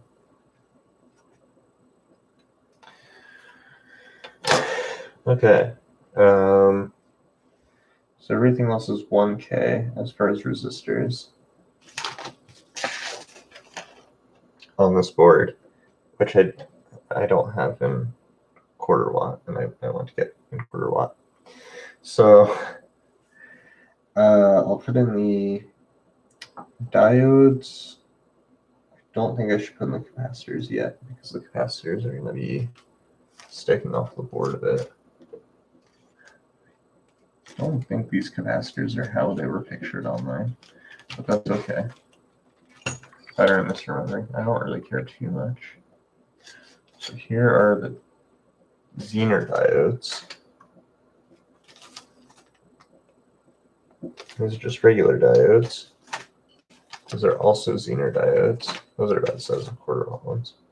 Oh, and this little transistor. I can probably put that on. So for regular diodes, I do have 10, so those must be these ones. 1, 2, 3, 4, 5, 6, 7, 8. And I'm going to guess Those are all of the 8 diodes. 9. Apparently there's 9 of them on this board. Okay. Where's the other one go? 2, 3, 4, 5, 6, 7, 8.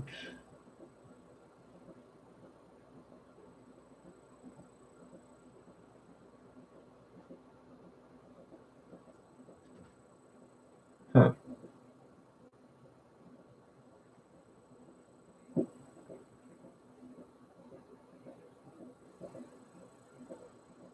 Supposedly there are 9 of those on this board, but I only see 8. I also have to remember which way these go. Oh, it's labeled on this diagram. Okay, so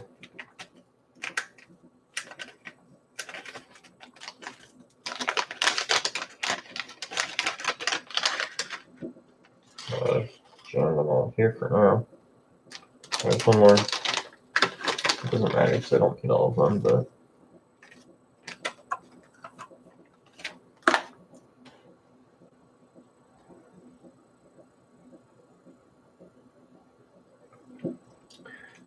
yeah. So the black line, which I think is this, goes on the right.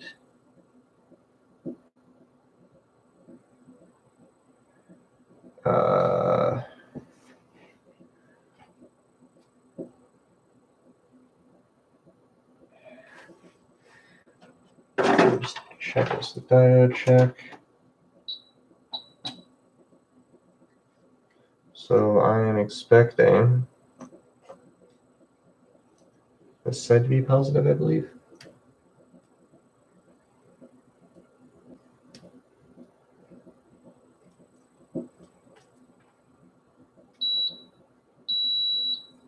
Yeah. So Google that. So which way is the anode and cathode?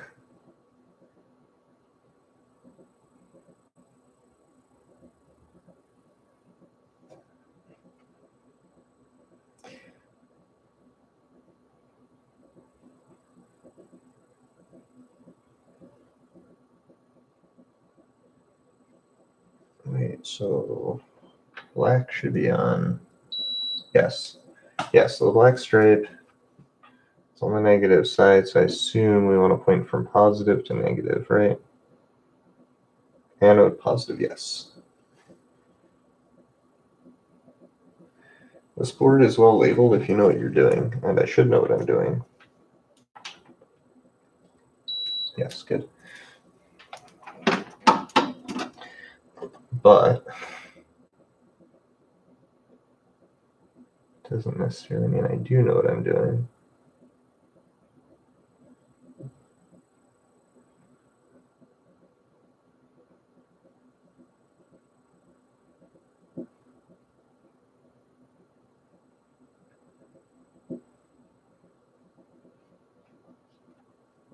Notification. Oh, right.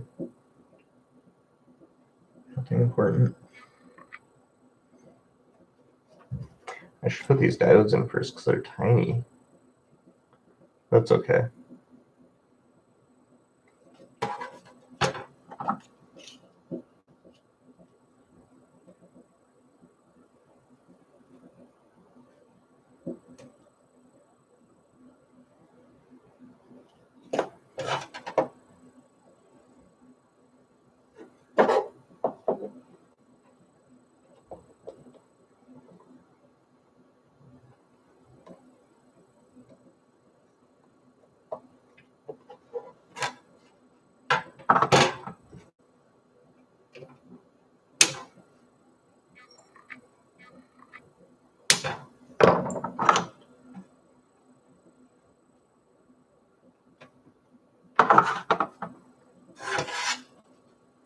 One diode in.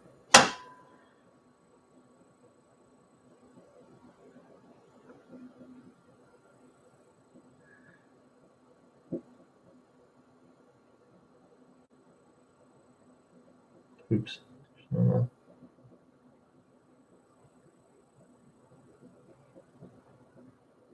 There we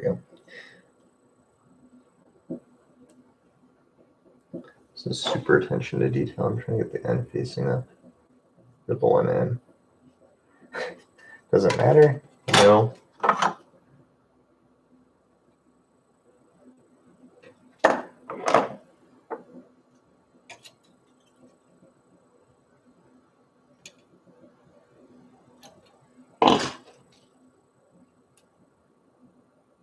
Would I do it if there were a billion of these things? Definitely not. But there's only like apparently 8. Supposedly 9, but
this is really 1, 2, 3, 4, 5, 6, 7, 8.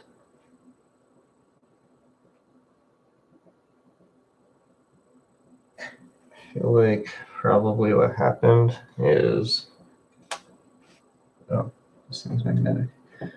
Probably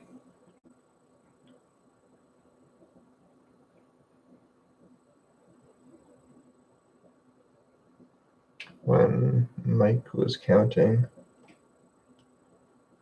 for the BOM, Mike being the guy who made these, or who put together this PCB, probably miscounted. Probably just counted all 9 of these, but then forgot the fact that the top one's actually a resistor.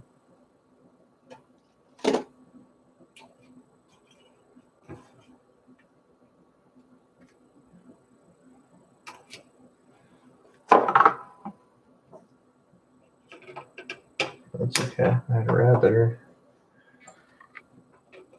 have an overcount than an undercount, because I'd rather have enough. Yeah, it's not working the same way. Oh well. Electronically it is. Oh yeah, I'd rather have too many parts than not enough.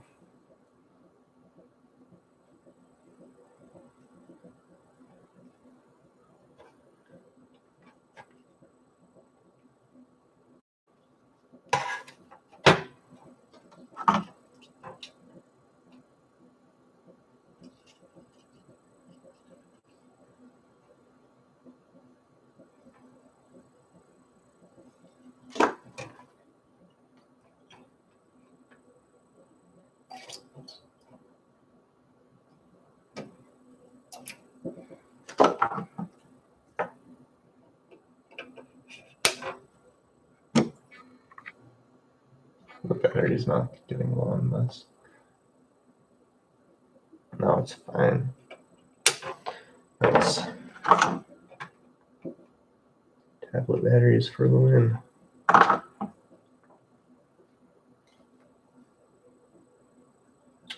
did I miscount? 1, 2, 3, 4, 5, 6, 7, 8.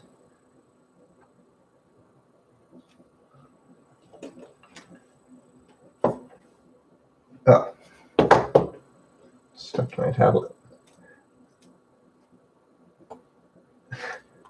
It's like I shouldn't have that many or that few left over.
There definitely are not more than that many diodes on here.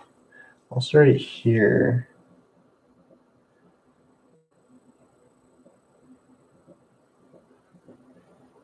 Second row. This to here.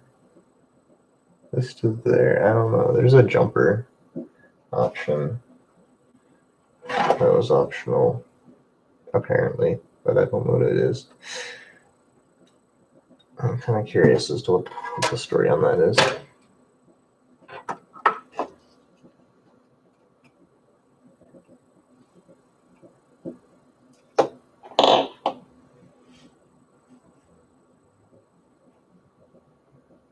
Excited if I saw someone in the chat. Nope. It's like someone's actually watching. I'm not doing this for nothing. No. Too good to be true.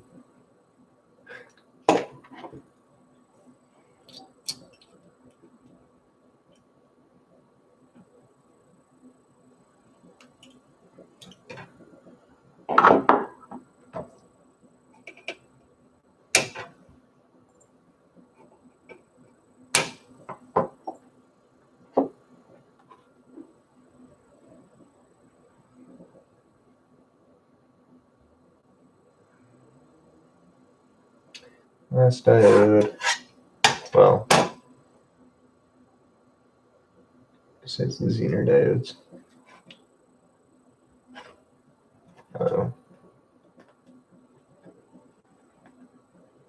There we go.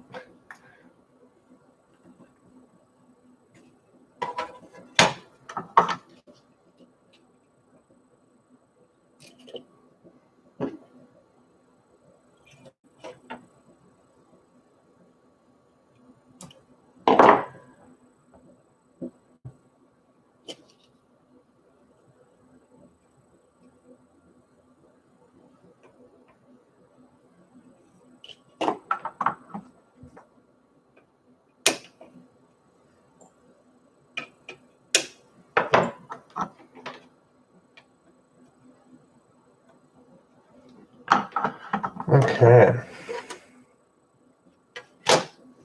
Those are put on there.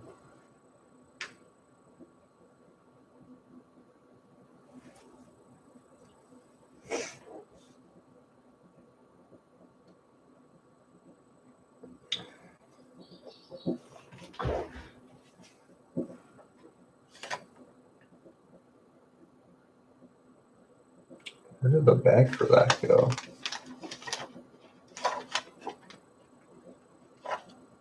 So this, yes.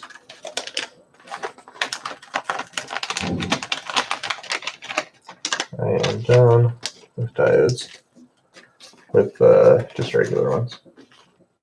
So I also have this BJT. I think it's okay to put the BJT in. I think technically you're supposed to keep the BJT sticking up off the board. I don't think they did.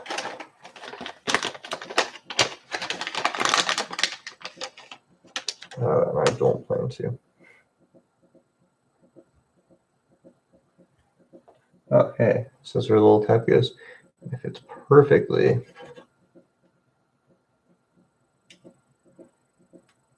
onto the PCB. Now, I mean, I could have used like you know, black kind instead of like the tin can, but the kind you see today for discrete transistors that aren't like big MOSFETs. This may not go all the way down onto the board. Yeah, it does sit a little bit high. Nothing I can do about that. That's okay. But yeah, I mean, I could have done that. Man, I wish they had spaced them so it would just slide in perfectly. But anyway, yeah, I didn't, so.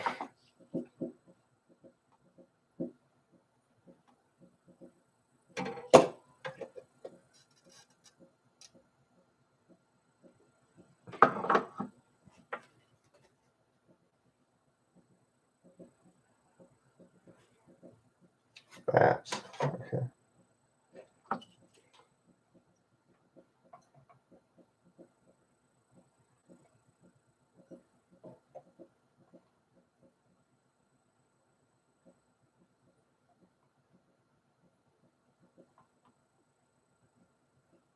Okay.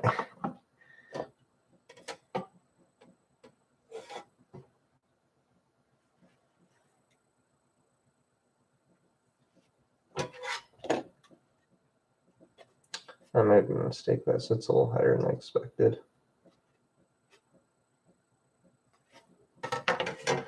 Should I maybe take that out?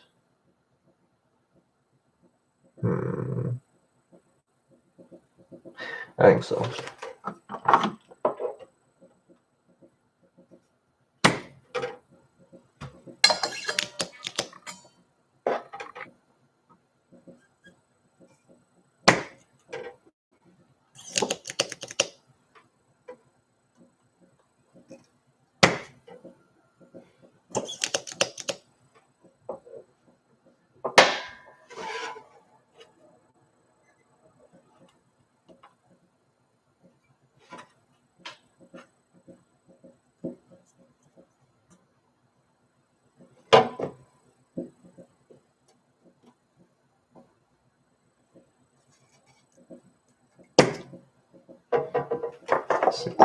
Jeez, I just meant to go put that in.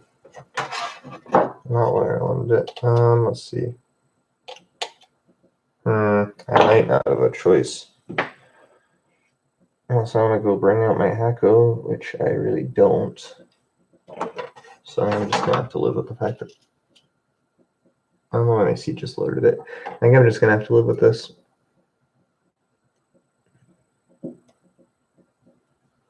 Oh well.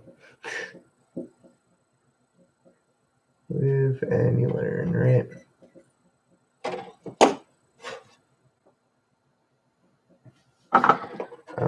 I really don't know why the seat just lowered.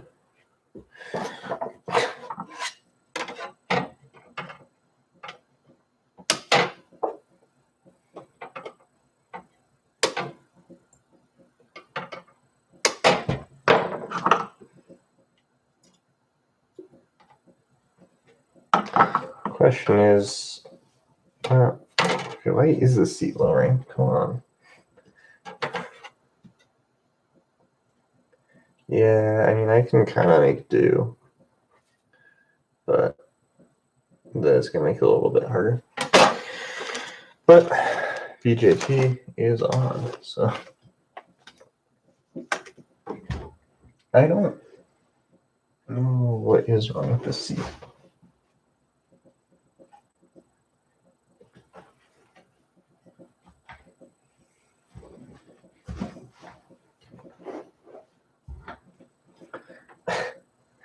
Okay, so I have a 12 volt and a 6.3 volts. This is a 12 volt, so this one goes on top.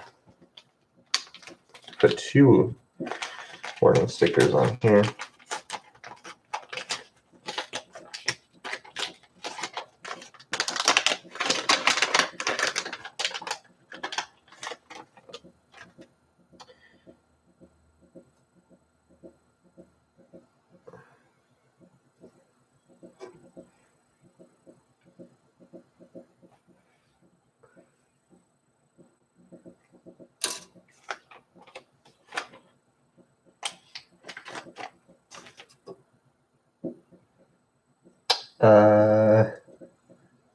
Okay.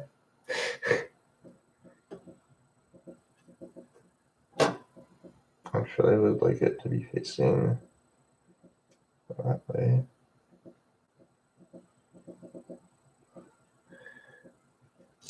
This is the 12 volt one.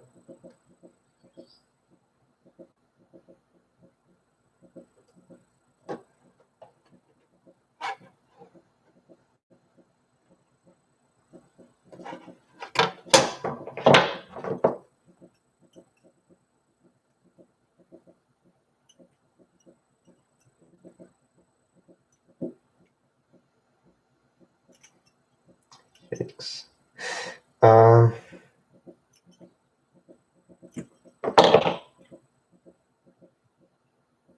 This goes on that side.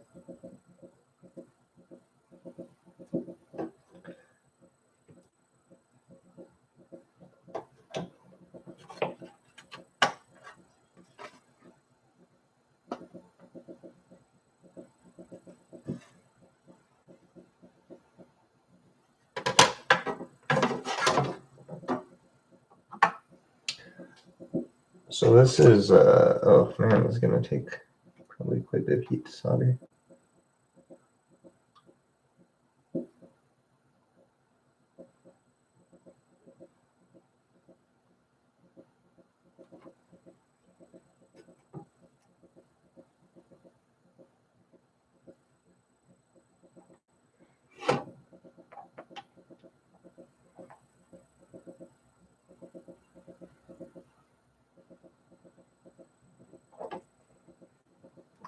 So this Zener diode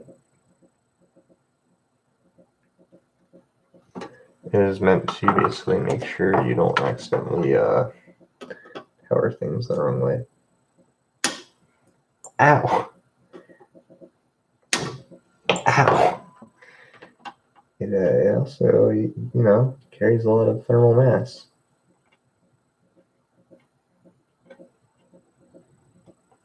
So basically, if the power on the board is backwards, this thing will conduct and short it back to ground. Okay, 6.3 volt one next. Oh my god, that's hot.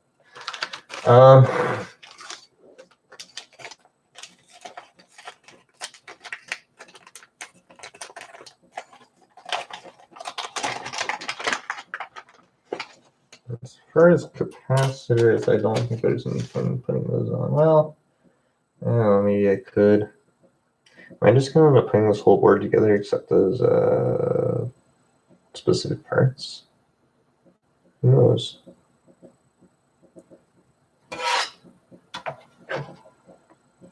So this is for the 6. Well, this is for the 5 volt ramp. I don't remember.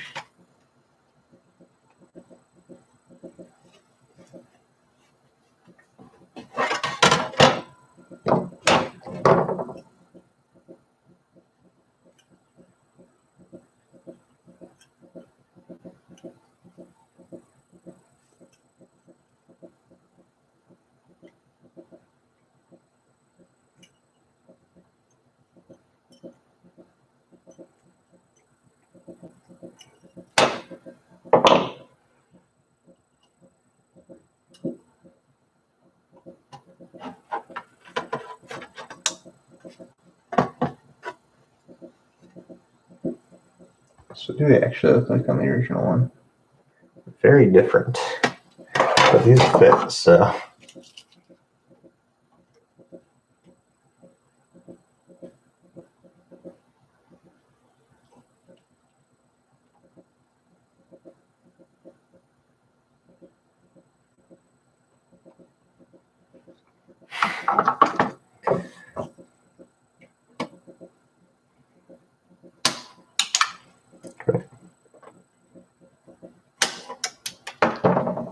I fell on the ground.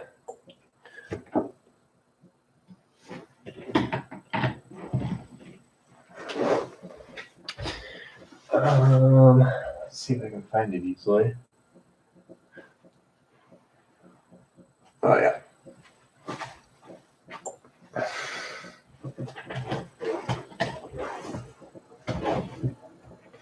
Okay. So what else is left? A lot of things. So if our diodes in, our resistors in, or BJT in.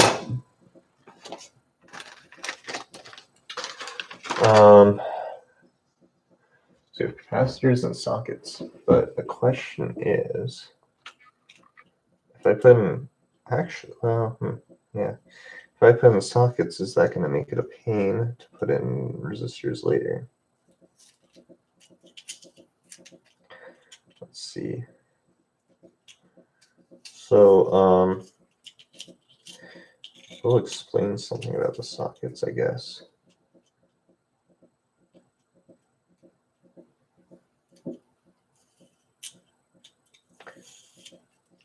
In particular, I'll explain with the 8008 sockets. So, move these boards. Something else. There we go.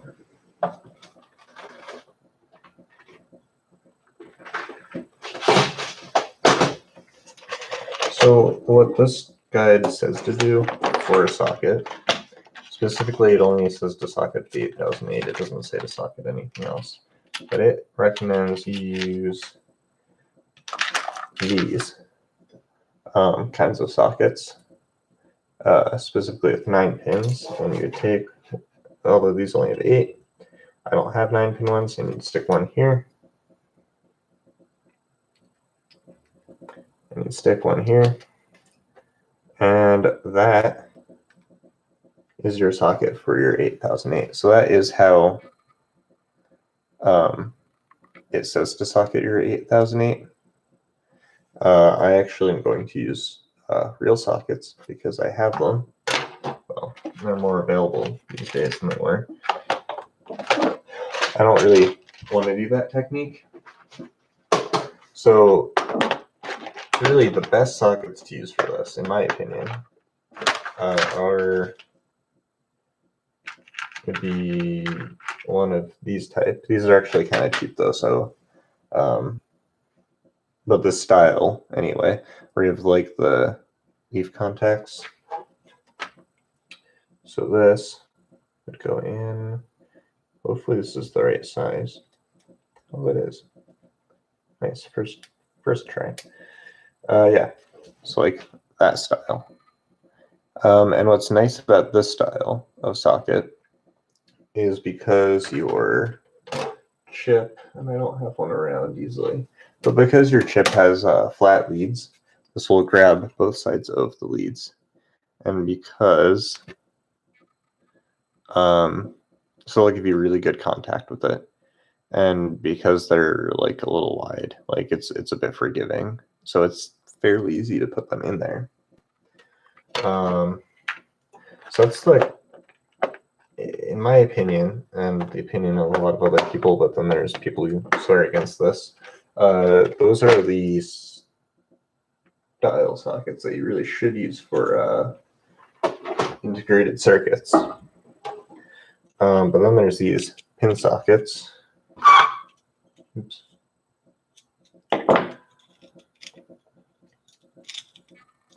If I can get it out of here. Let's see if I remove this. Can I grab it?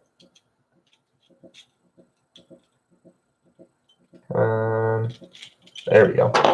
So there's this style, the pin socket, which I will put right here.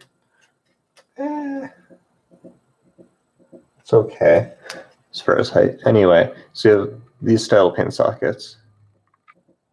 Come on, focus. There we go. And these are definitely prettier, but because they're round holes and you're putting like a flat lead into there, you don't actually get as good contact. And because there are these fixed holes, you really have to be precise, so they're a bit of a pain to get the ICs in. Still, I'm going to use these because they look cooler and they look more vintage. So for this particular build, that is what I plan to use, even though in general I'd actually recommend using the other style. But yeah, I think this is going to look nice. Should I put the sockets on? I'm kind of tempted to. They're not that tall, but they're still taller than the resistors. But I've already put this in. Yeah, why not? I already gave a good reason why not. But first, let me put in the other things. Let's put in the capacitors. So we have 330 picofarad.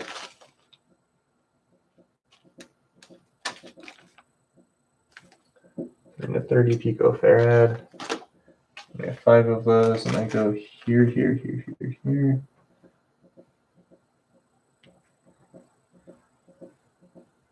Oh. So there's a concern with these. Apparently, if these are not high quality enough, you might have timing issues. But thinking maybe I should get military grade ones off the bat. But I don't know. Being said, these might be better anyway than the ones that are. So I think on the board, yeah, these might be okay. I don't know. I'll find out. Oh, they're sticking to the tape. Let me just remove this tape from the bag. Yeah, there we go. Cool.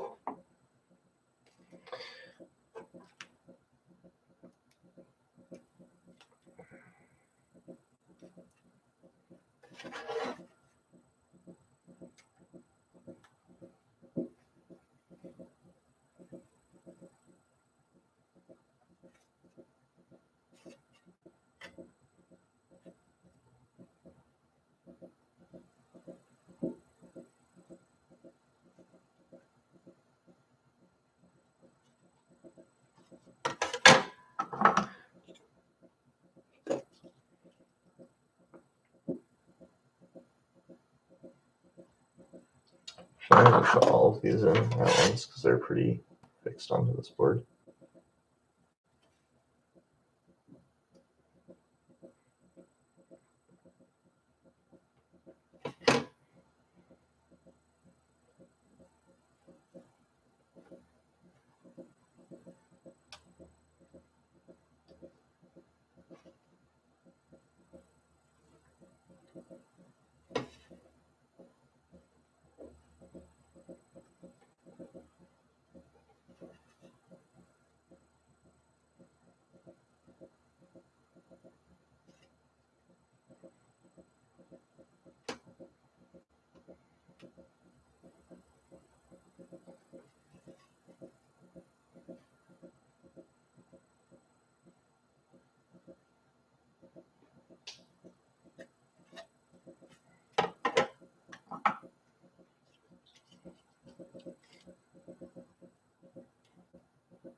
This is gonna hurt.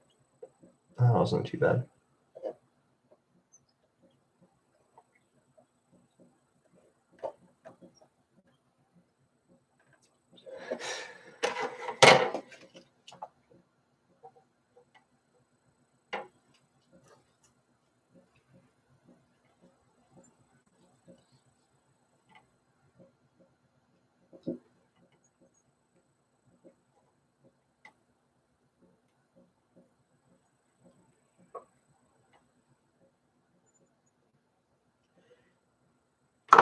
Alright.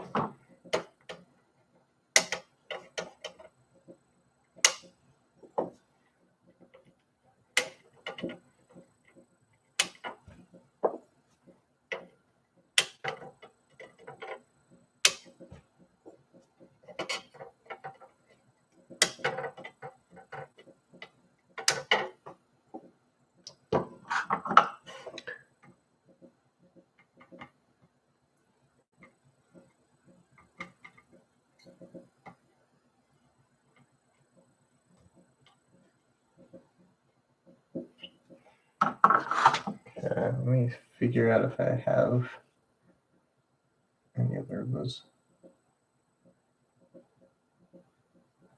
300. So 4 of those, totaling 4. Right? Yeah, good. Which means this other one, I don't need anymore. That is an extra.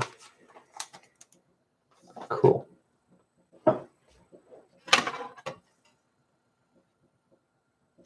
So I should try to put on, or maybe I shouldn't, but I will anyway. Try to put on these potentiometers. Now they say like 10 turns, I think these are like twice as many turns of adjustment, which is a bit annoying. It's gonna take forever to adjust it, but it's kind of nice, I guess. So should be.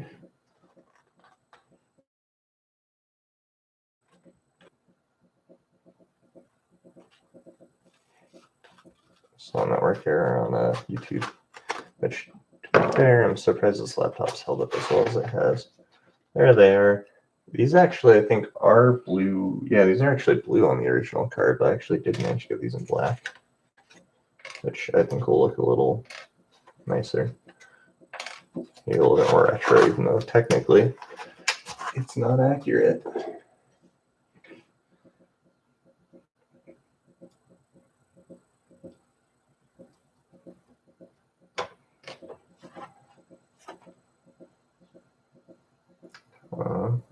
These not sticking all the way. Oh man, I don't think they do on the original card either, but I was kind of hoping these would just sit flush. So these are to adjust the clock.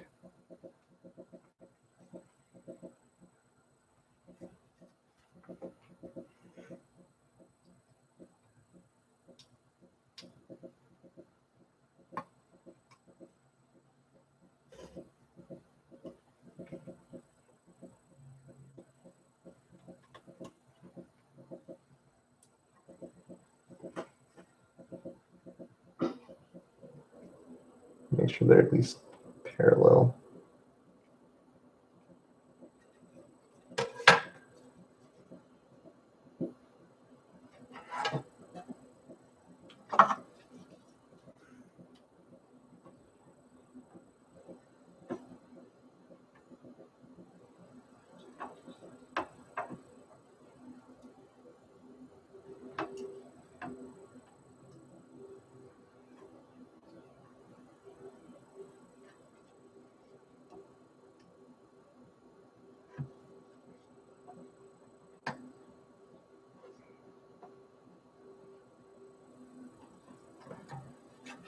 This back in here now.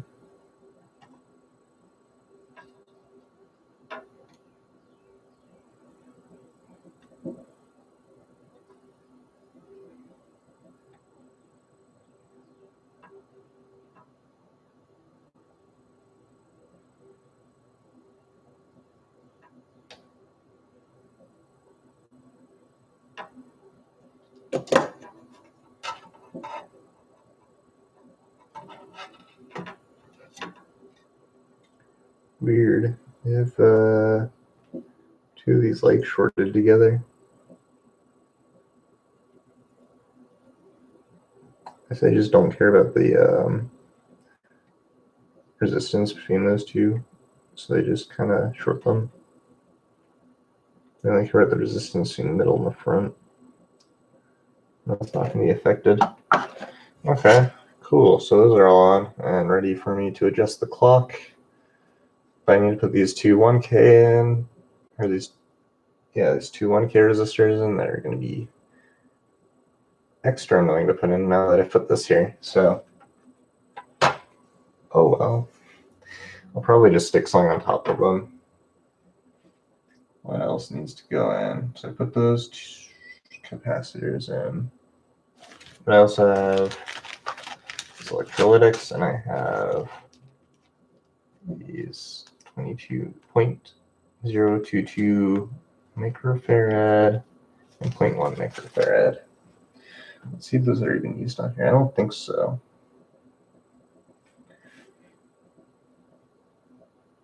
No, there is one of those used.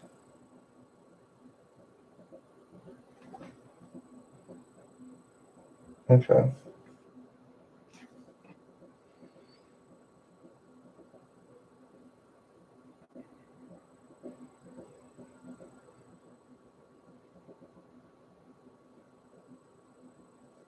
Here's the 10 microfarad. Yes.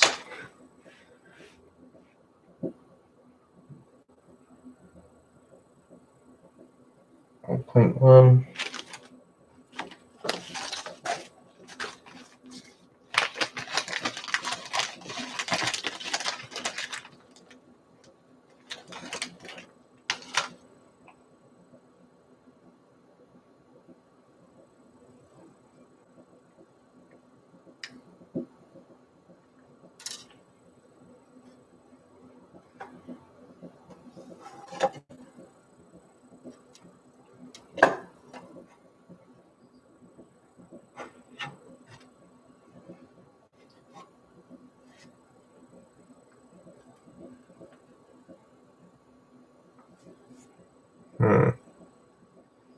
It's going to be a little bit of a pain then, but it's okay.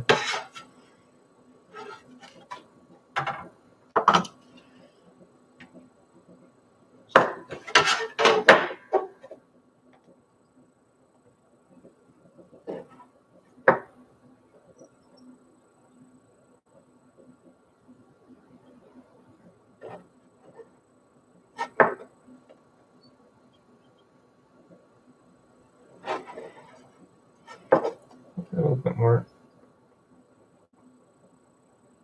Ow. There we go.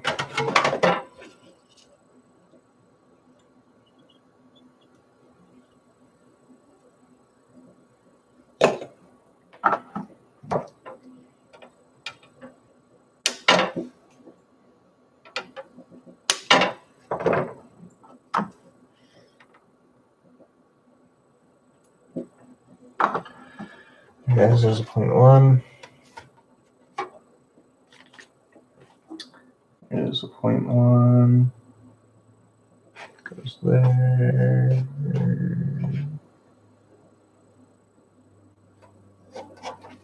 Also, I have the board oriented the right way. There's a 0.1 that goes right here.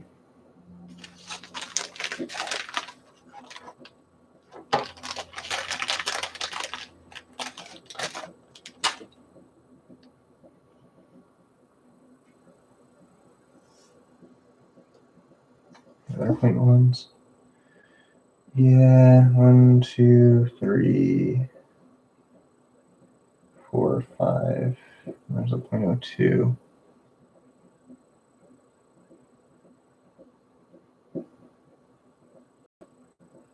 Which is what that one is. Okay.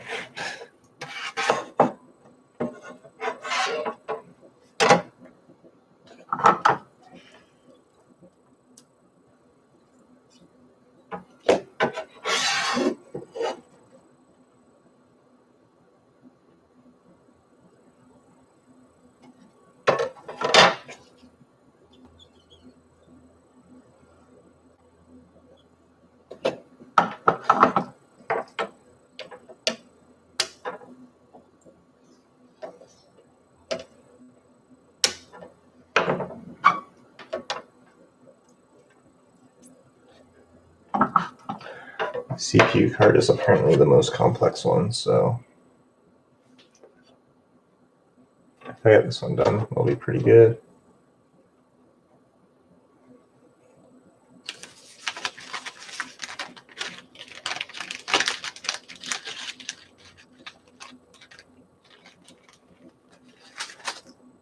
Oops, that's fine.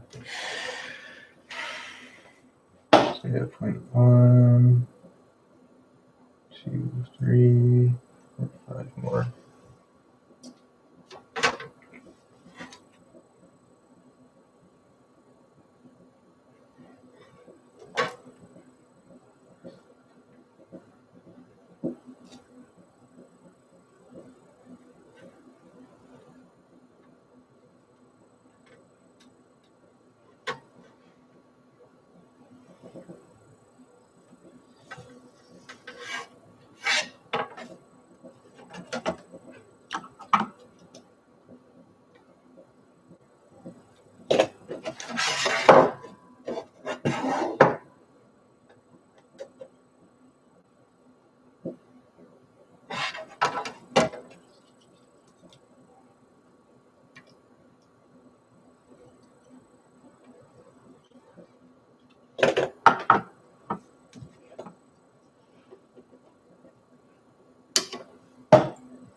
Yeah.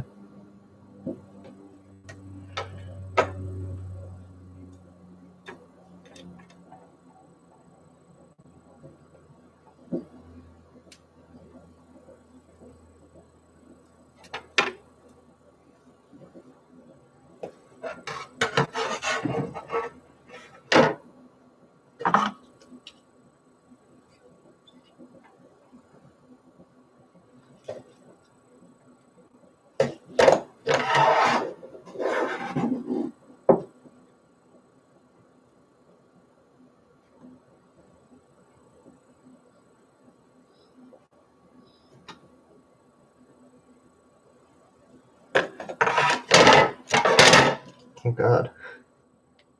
Not being gentle, apparently.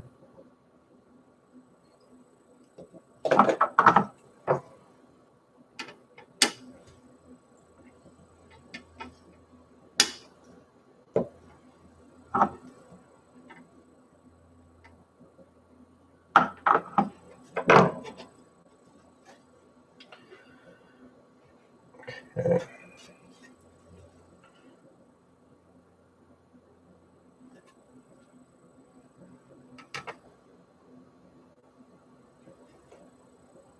Okay, it's this one.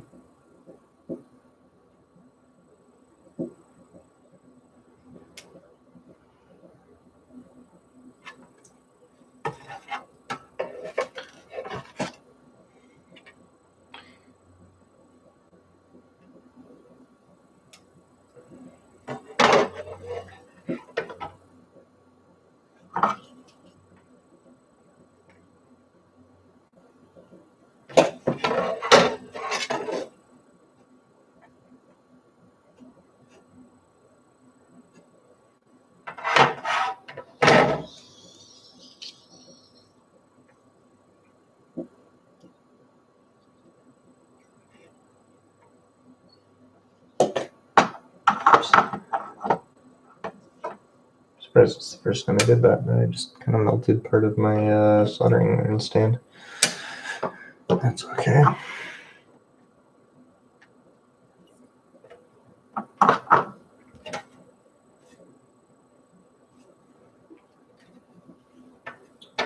One K down there, 0.1, okay. Yeah. Anyway, one of these goes here.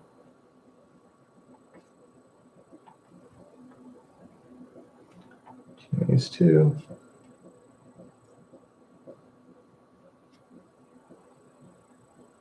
Yeah, it's definitely gonna be those.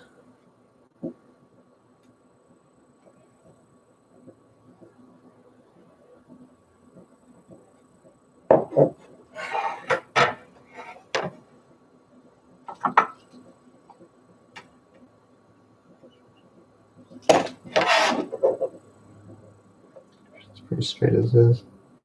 There we go.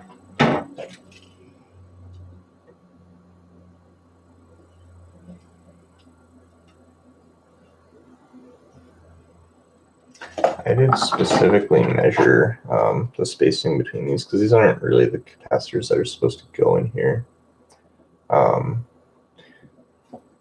not the same style. I think they should be fine as far as function. But I did specifically measure these holes, so I really wanted to make sure I got capacitors that best matched the spacing natively.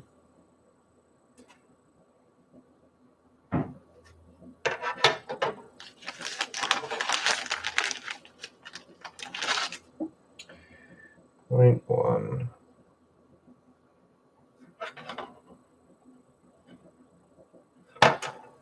Okay, so this actually goes like that between these two.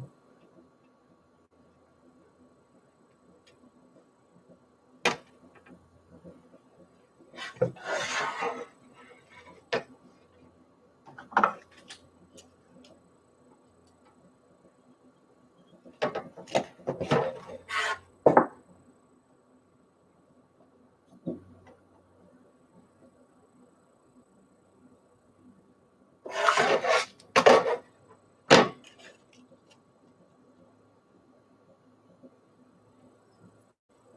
Apparently there are a few electrolytics that go in here.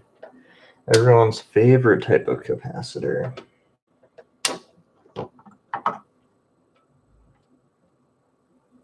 They're the ones that actually do fail.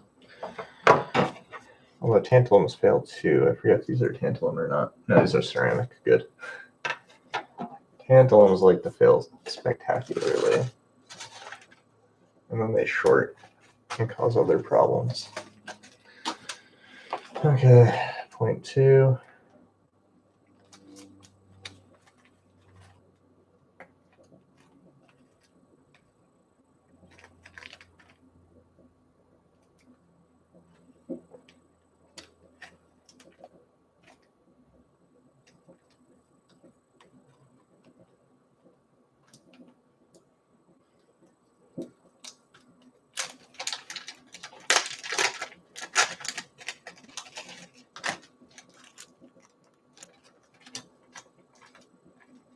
There's another piece of tape on here.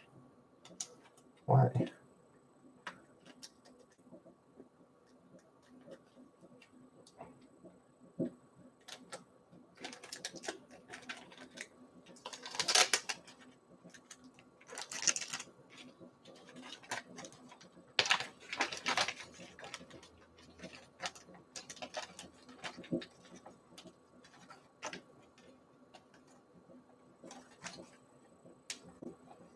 I should make sure it's sealed.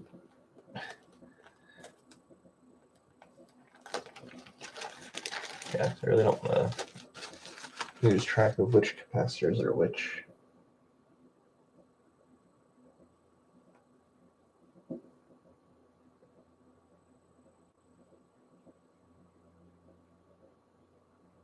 All right, okay, so point two goes over the 8088 or 8008 rather.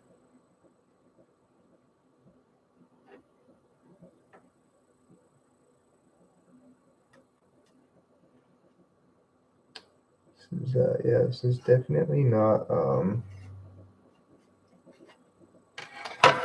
that advanced. I will be using an 8088 to program the ROMs though. So I need a computer that has, oh wow. Anyway, I need a computer that's two parallel ports and DOS. And I have one.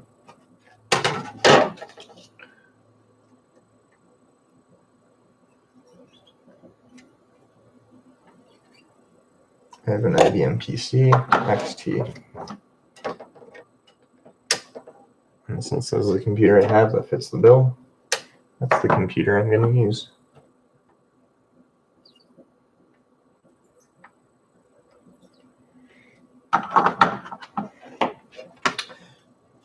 Okay.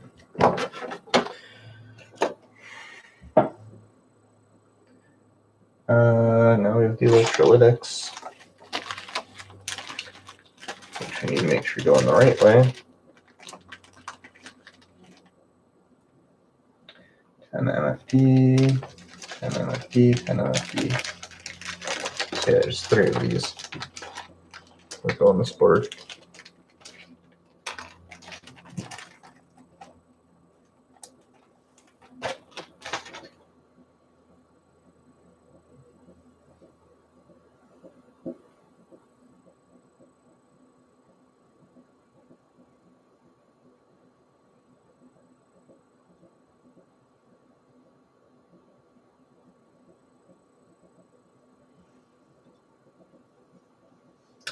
Plus goes up.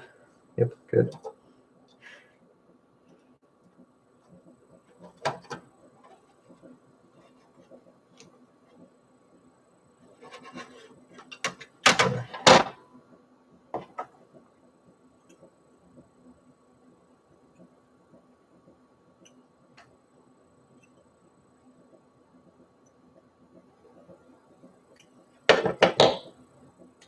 Plus goes up. These ones you really don't want to put in backwards.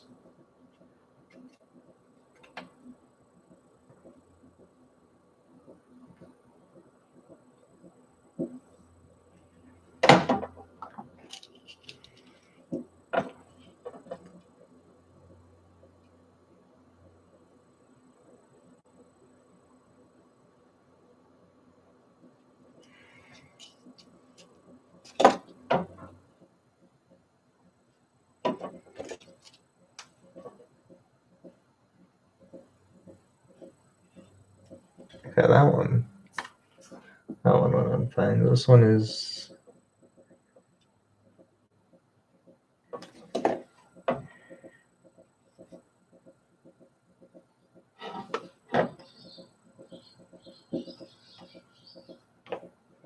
okay. Okay.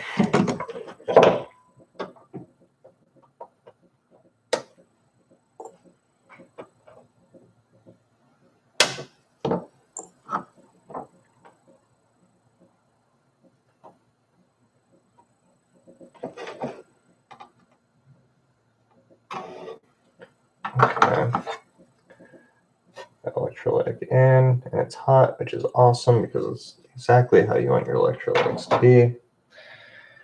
Yeah. This goes up.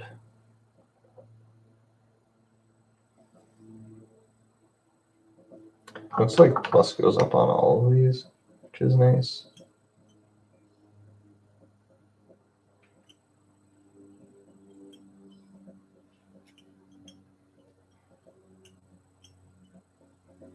There we go.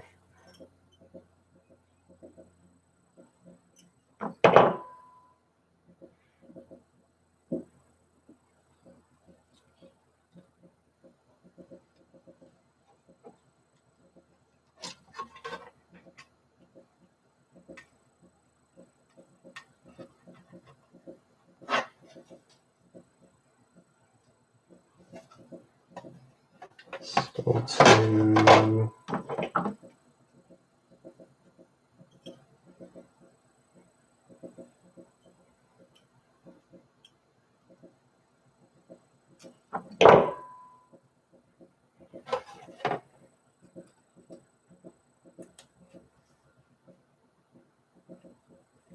This is up. Yep. So I wanted to replace these with non-electrolytics, but there was nothing that had the density that would fit there. Those were radial. So, or not radial, but axial.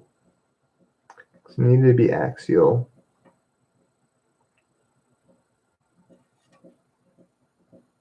And needed to have that kind of density. So you can get some kind of film ones that sound really nice, but they're massive.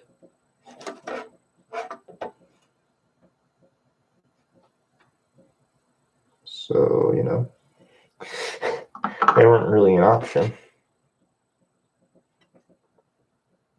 This one's still warm. Yeah. Okay. And one more goes right in there. So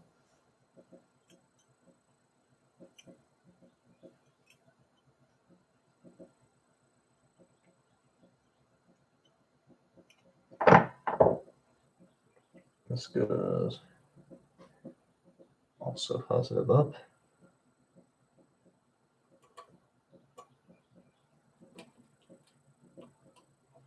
Also gonna make it a pain to put in. Oh, there's a 30K resistor that should go here. I should put that in first. 30K.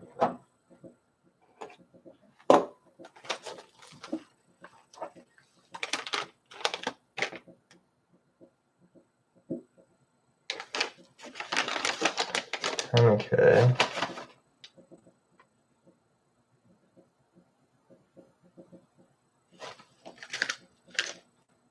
Oh.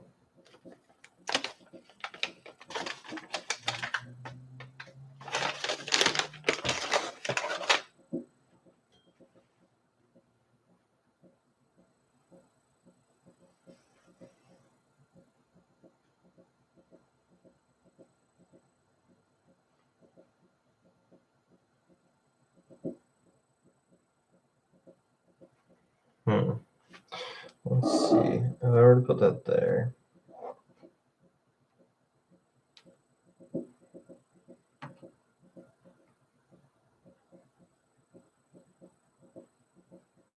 $33K.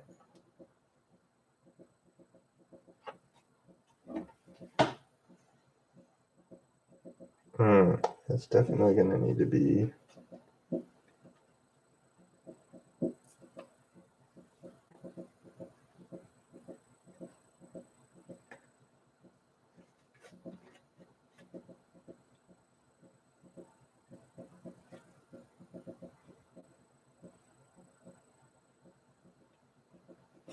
quarter watt.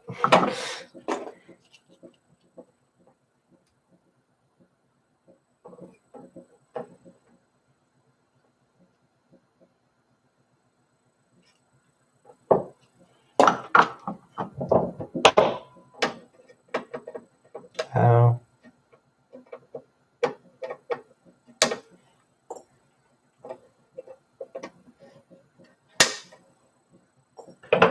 It's already like 4 o'clock.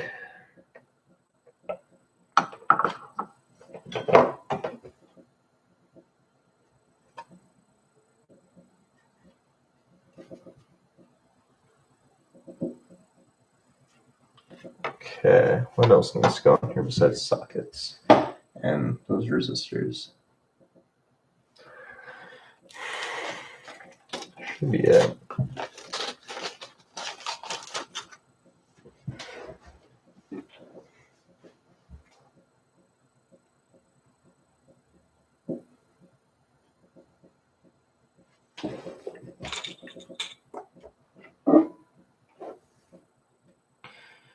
So I can put those sockets in.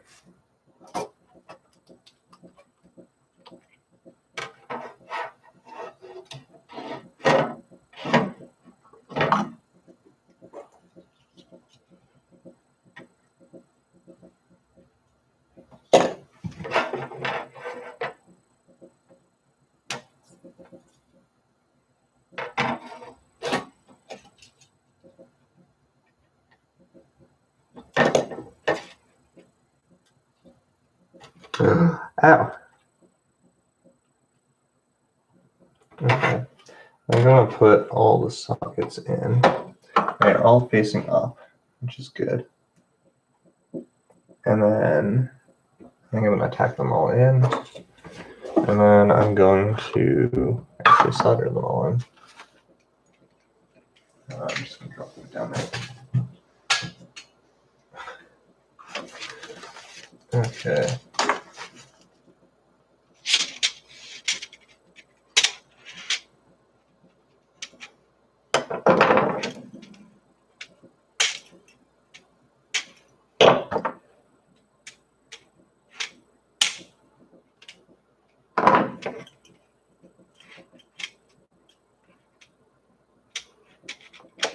Ow.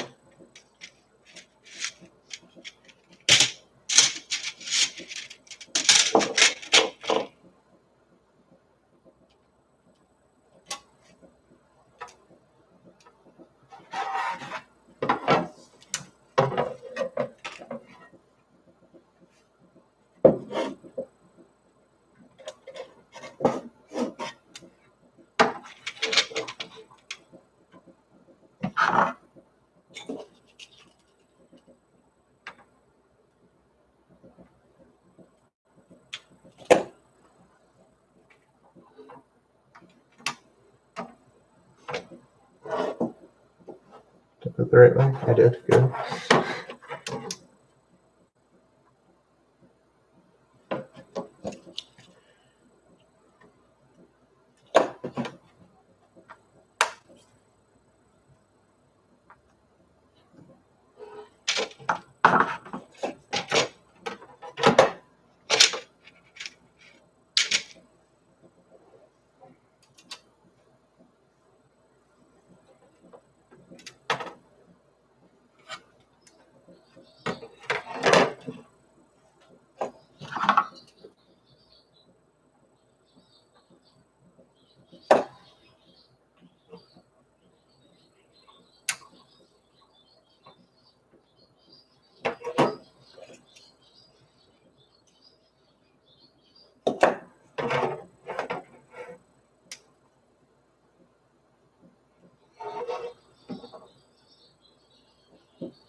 That one is actually a different size.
I don't actually know what belongs in any of these sockets, but it is labeled, so I'll figure it out later.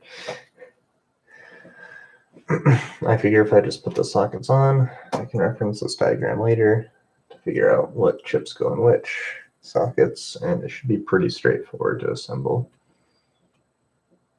This one is a different set, so that's why I skipped that. I'll go back to that one. I have a whole bunch of sockets, so I should have enough. In theory.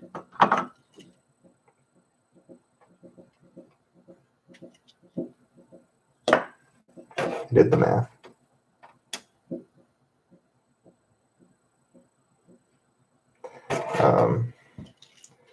Sockets were not in the original bill of materials, so I had to kind of just go, okay.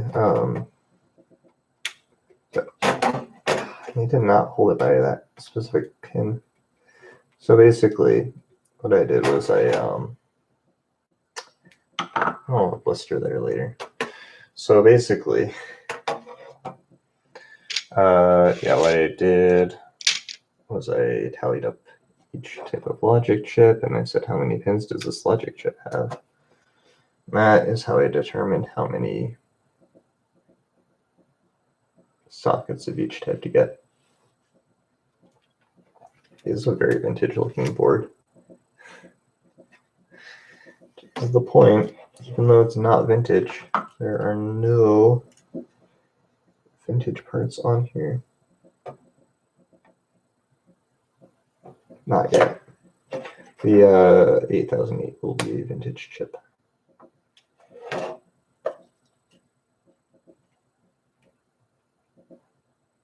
That's one of a few. I'll hold this lower.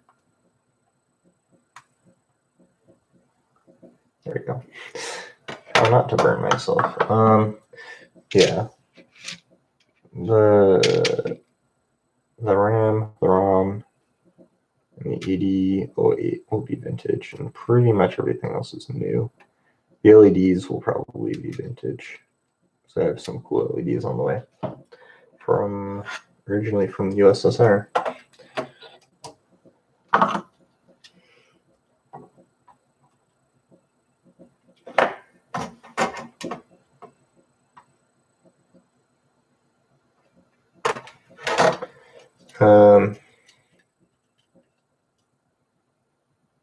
I did get some backup options that are modern but look a little bit cool. The standard straw hat ones kind of boring. And they don't look old, even though I think they existed.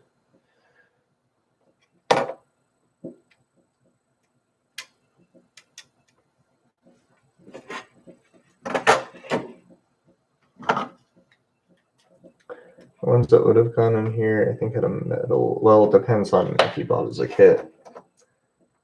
You supplied your own LEDs, or if you bought it from SCELBI. I think the SCELBI ones were they seemed to have like a little metal ring around the base, like a little metal collar.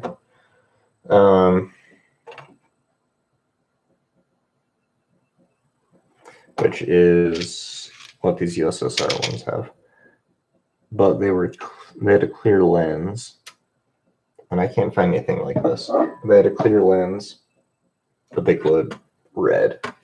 So I have some modern ones that have a clear lens but glow red, and are a little bit differently shaped. Kind of look the part, but yeah. USSR ones are red lens, so.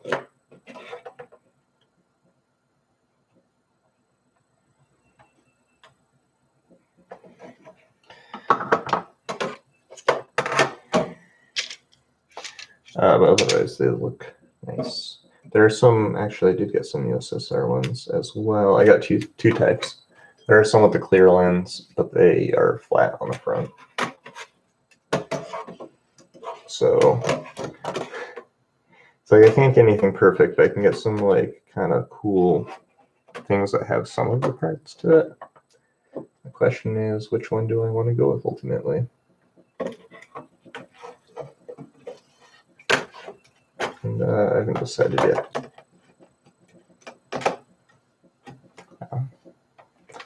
This one is being a bit of a pain.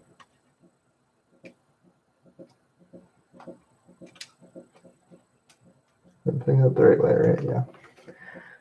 Just really don't. Oh, come on. There we go. That'll do.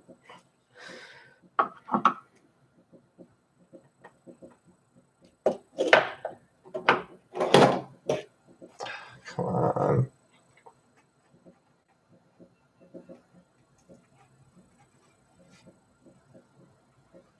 Let's make sure I'm not touching the one that's about to get hot. There we go. Okay.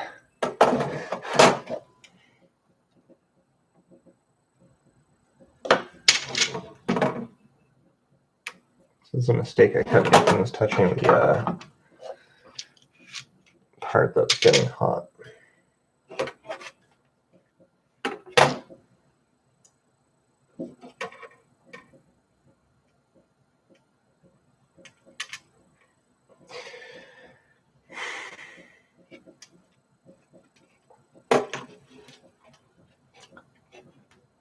Yeah, so technically, yeah, I don't know if I said this before, but technically, but it matters because no one's watching. Technically, these wouldn't have come socketed, and I don't think anyone would have socketed them. But I don't see any reason they couldn't have. So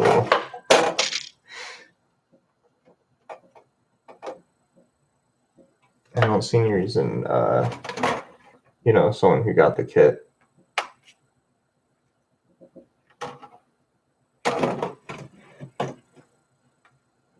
in theory couldn't have socketed it. I just don't think anyone did.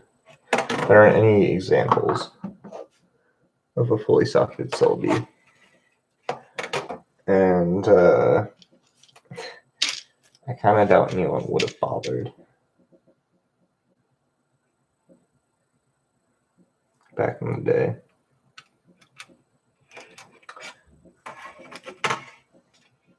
These are just like, these aren't really unreliable chips for the most part. The RAM chips are, but they wouldn't have known that yet. The ROM chips they soldered, or they socketed, or they recommended socketing. Otherwise, nothing else would be socketed.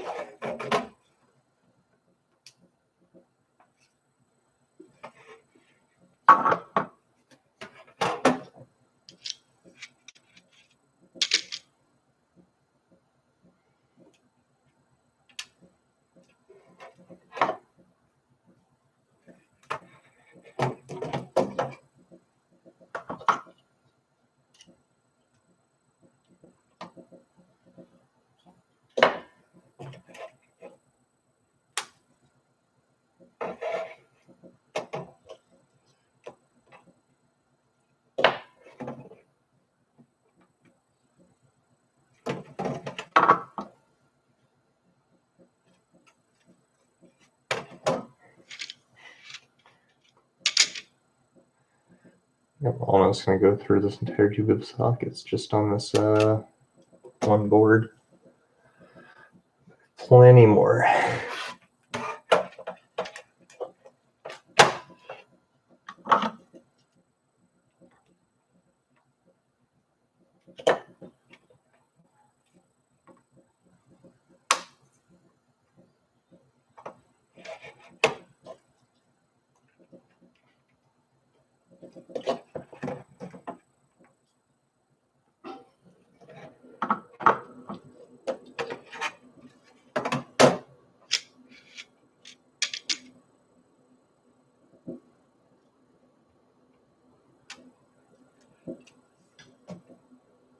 Two, three, four, five.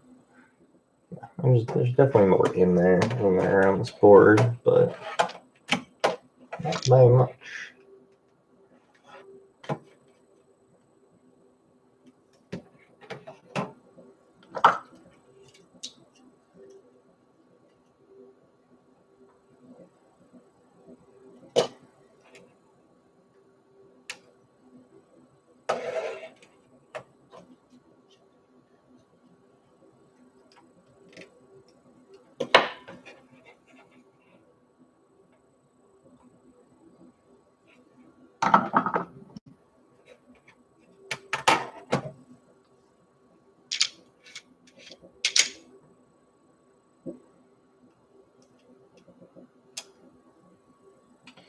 Should I be going like that? Guess it doesn't really matter.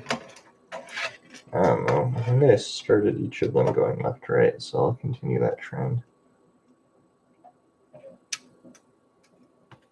So it's gonna be a pain.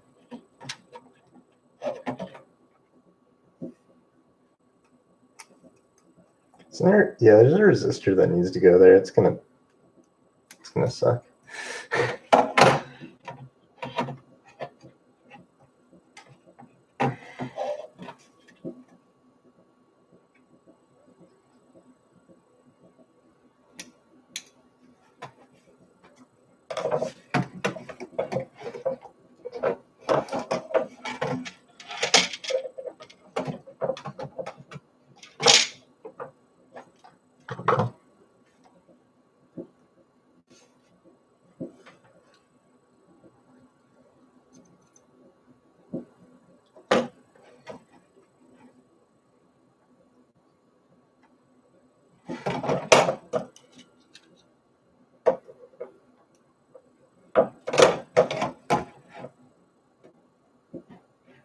Ow.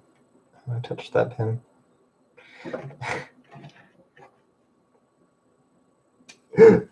Jesus.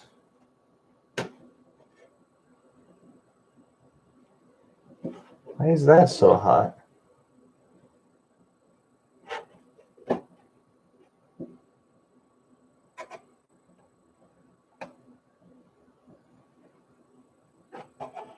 Yikes. That electrolyte cap got hot and I don't know why. I really don't want the electrolytic caps getting hot because really not good for them.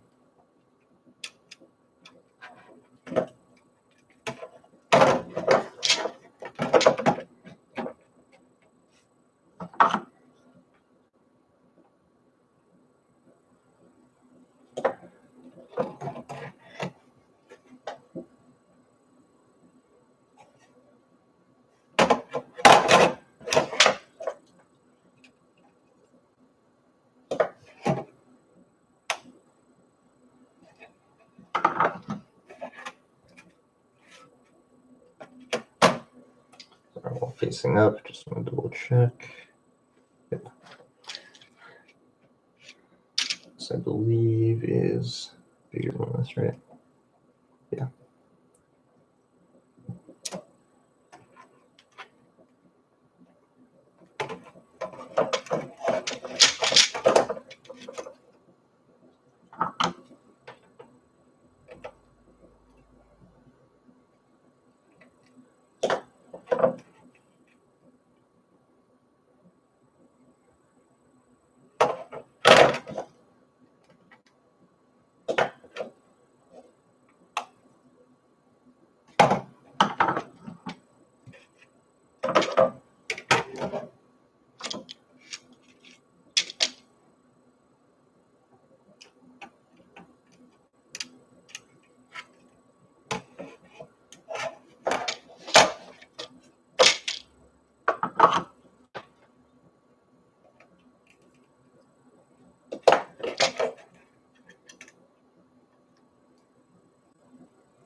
Okay, so it's all of that size socket on, but I need these two. So these were, I don't know.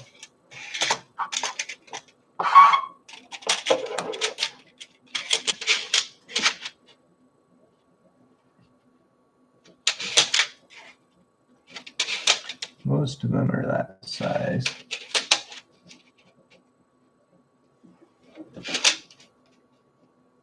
I think I only have one tube. Huh. Hold on.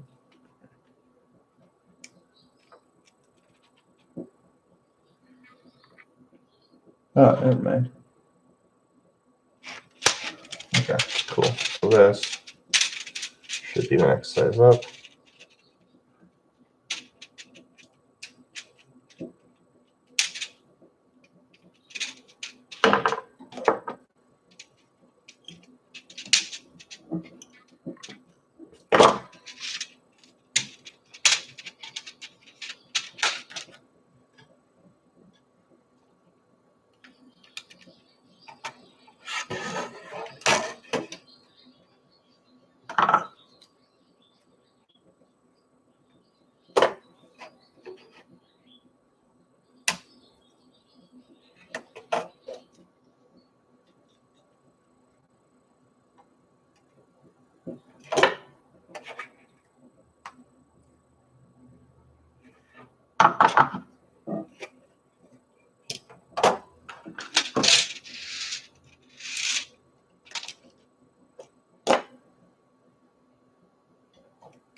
That looks really good.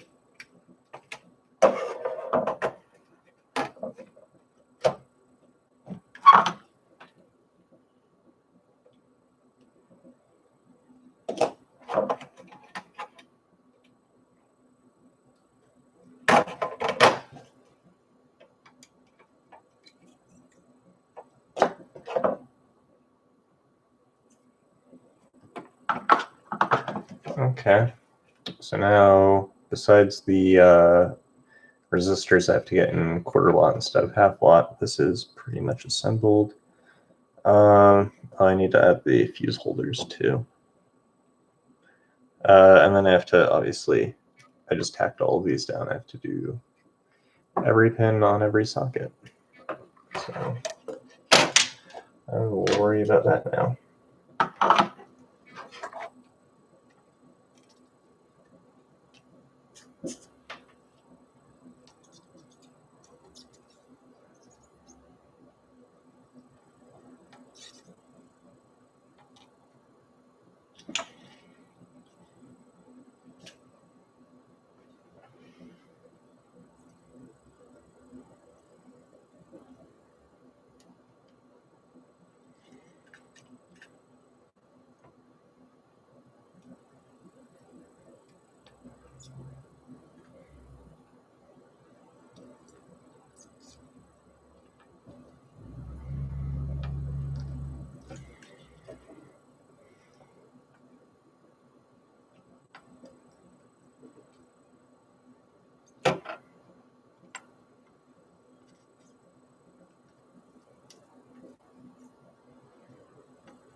I'm gonna have enough solder on this to get through this board.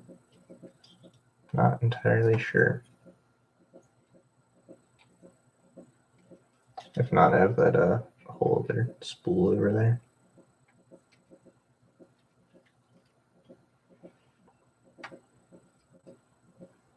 This will be okay.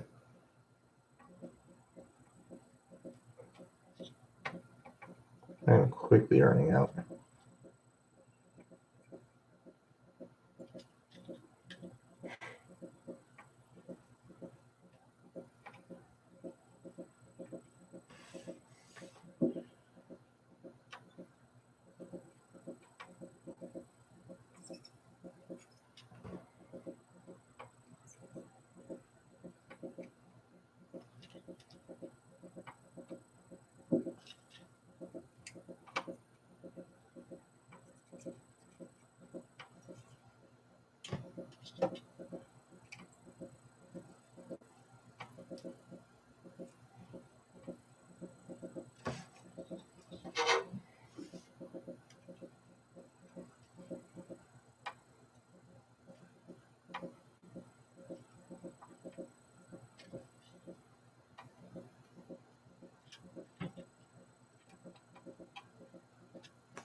All right, I'll definitely have enough to finish.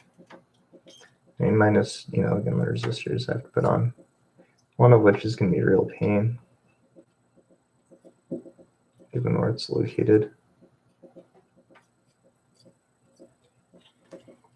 But I'll figure it out.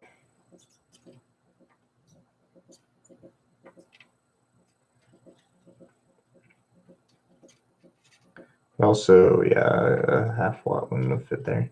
I accidentally bridged something. I fixed it. There we go. That's good. Okay, so all the sockets are secure. I just need to add the fuse holders.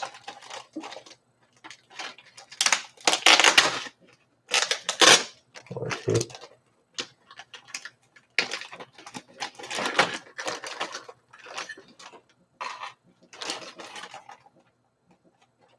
These fuse holders are not very pretty. They're very dull color. It's not going to focus, is it? Oh, so it should fit. Make sure I put it the right way. They don't fit. So I'm going to figure that out because this tab is too thick to fit through there. I need both of those tabs to be that size, and I'd rather not modify all 30 of these. So I guess that's another thing to look at. So I do need fuses on here. It's a safety thing, you know, don't want to damage stuff.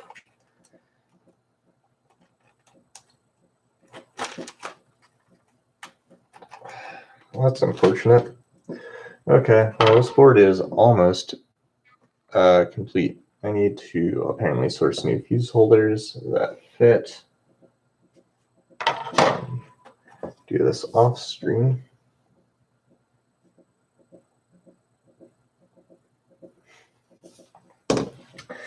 Okay, so I need new fuse holders that fit, and I need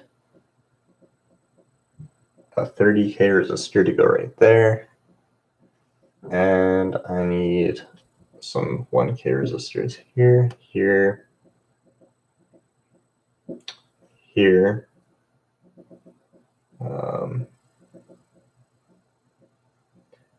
Here,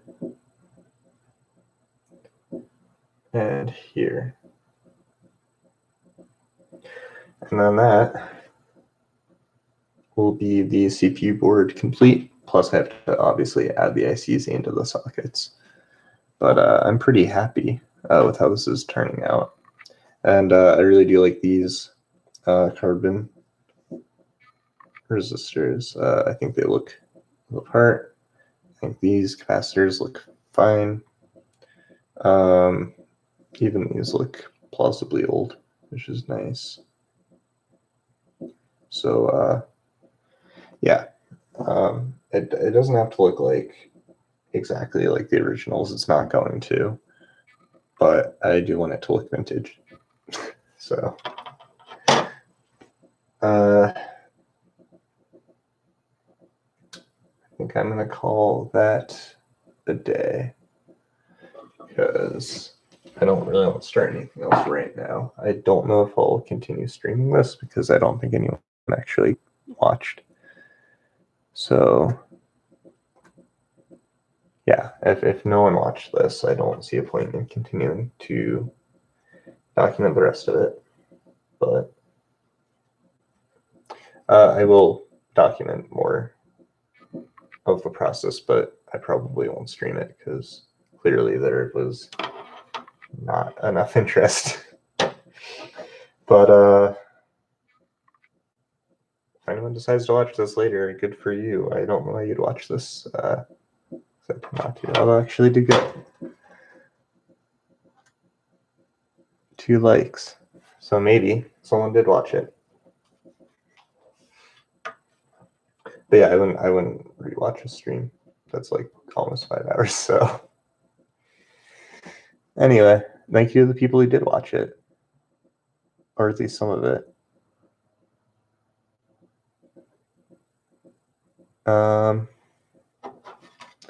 Yeah, I'm gonna call that good for now.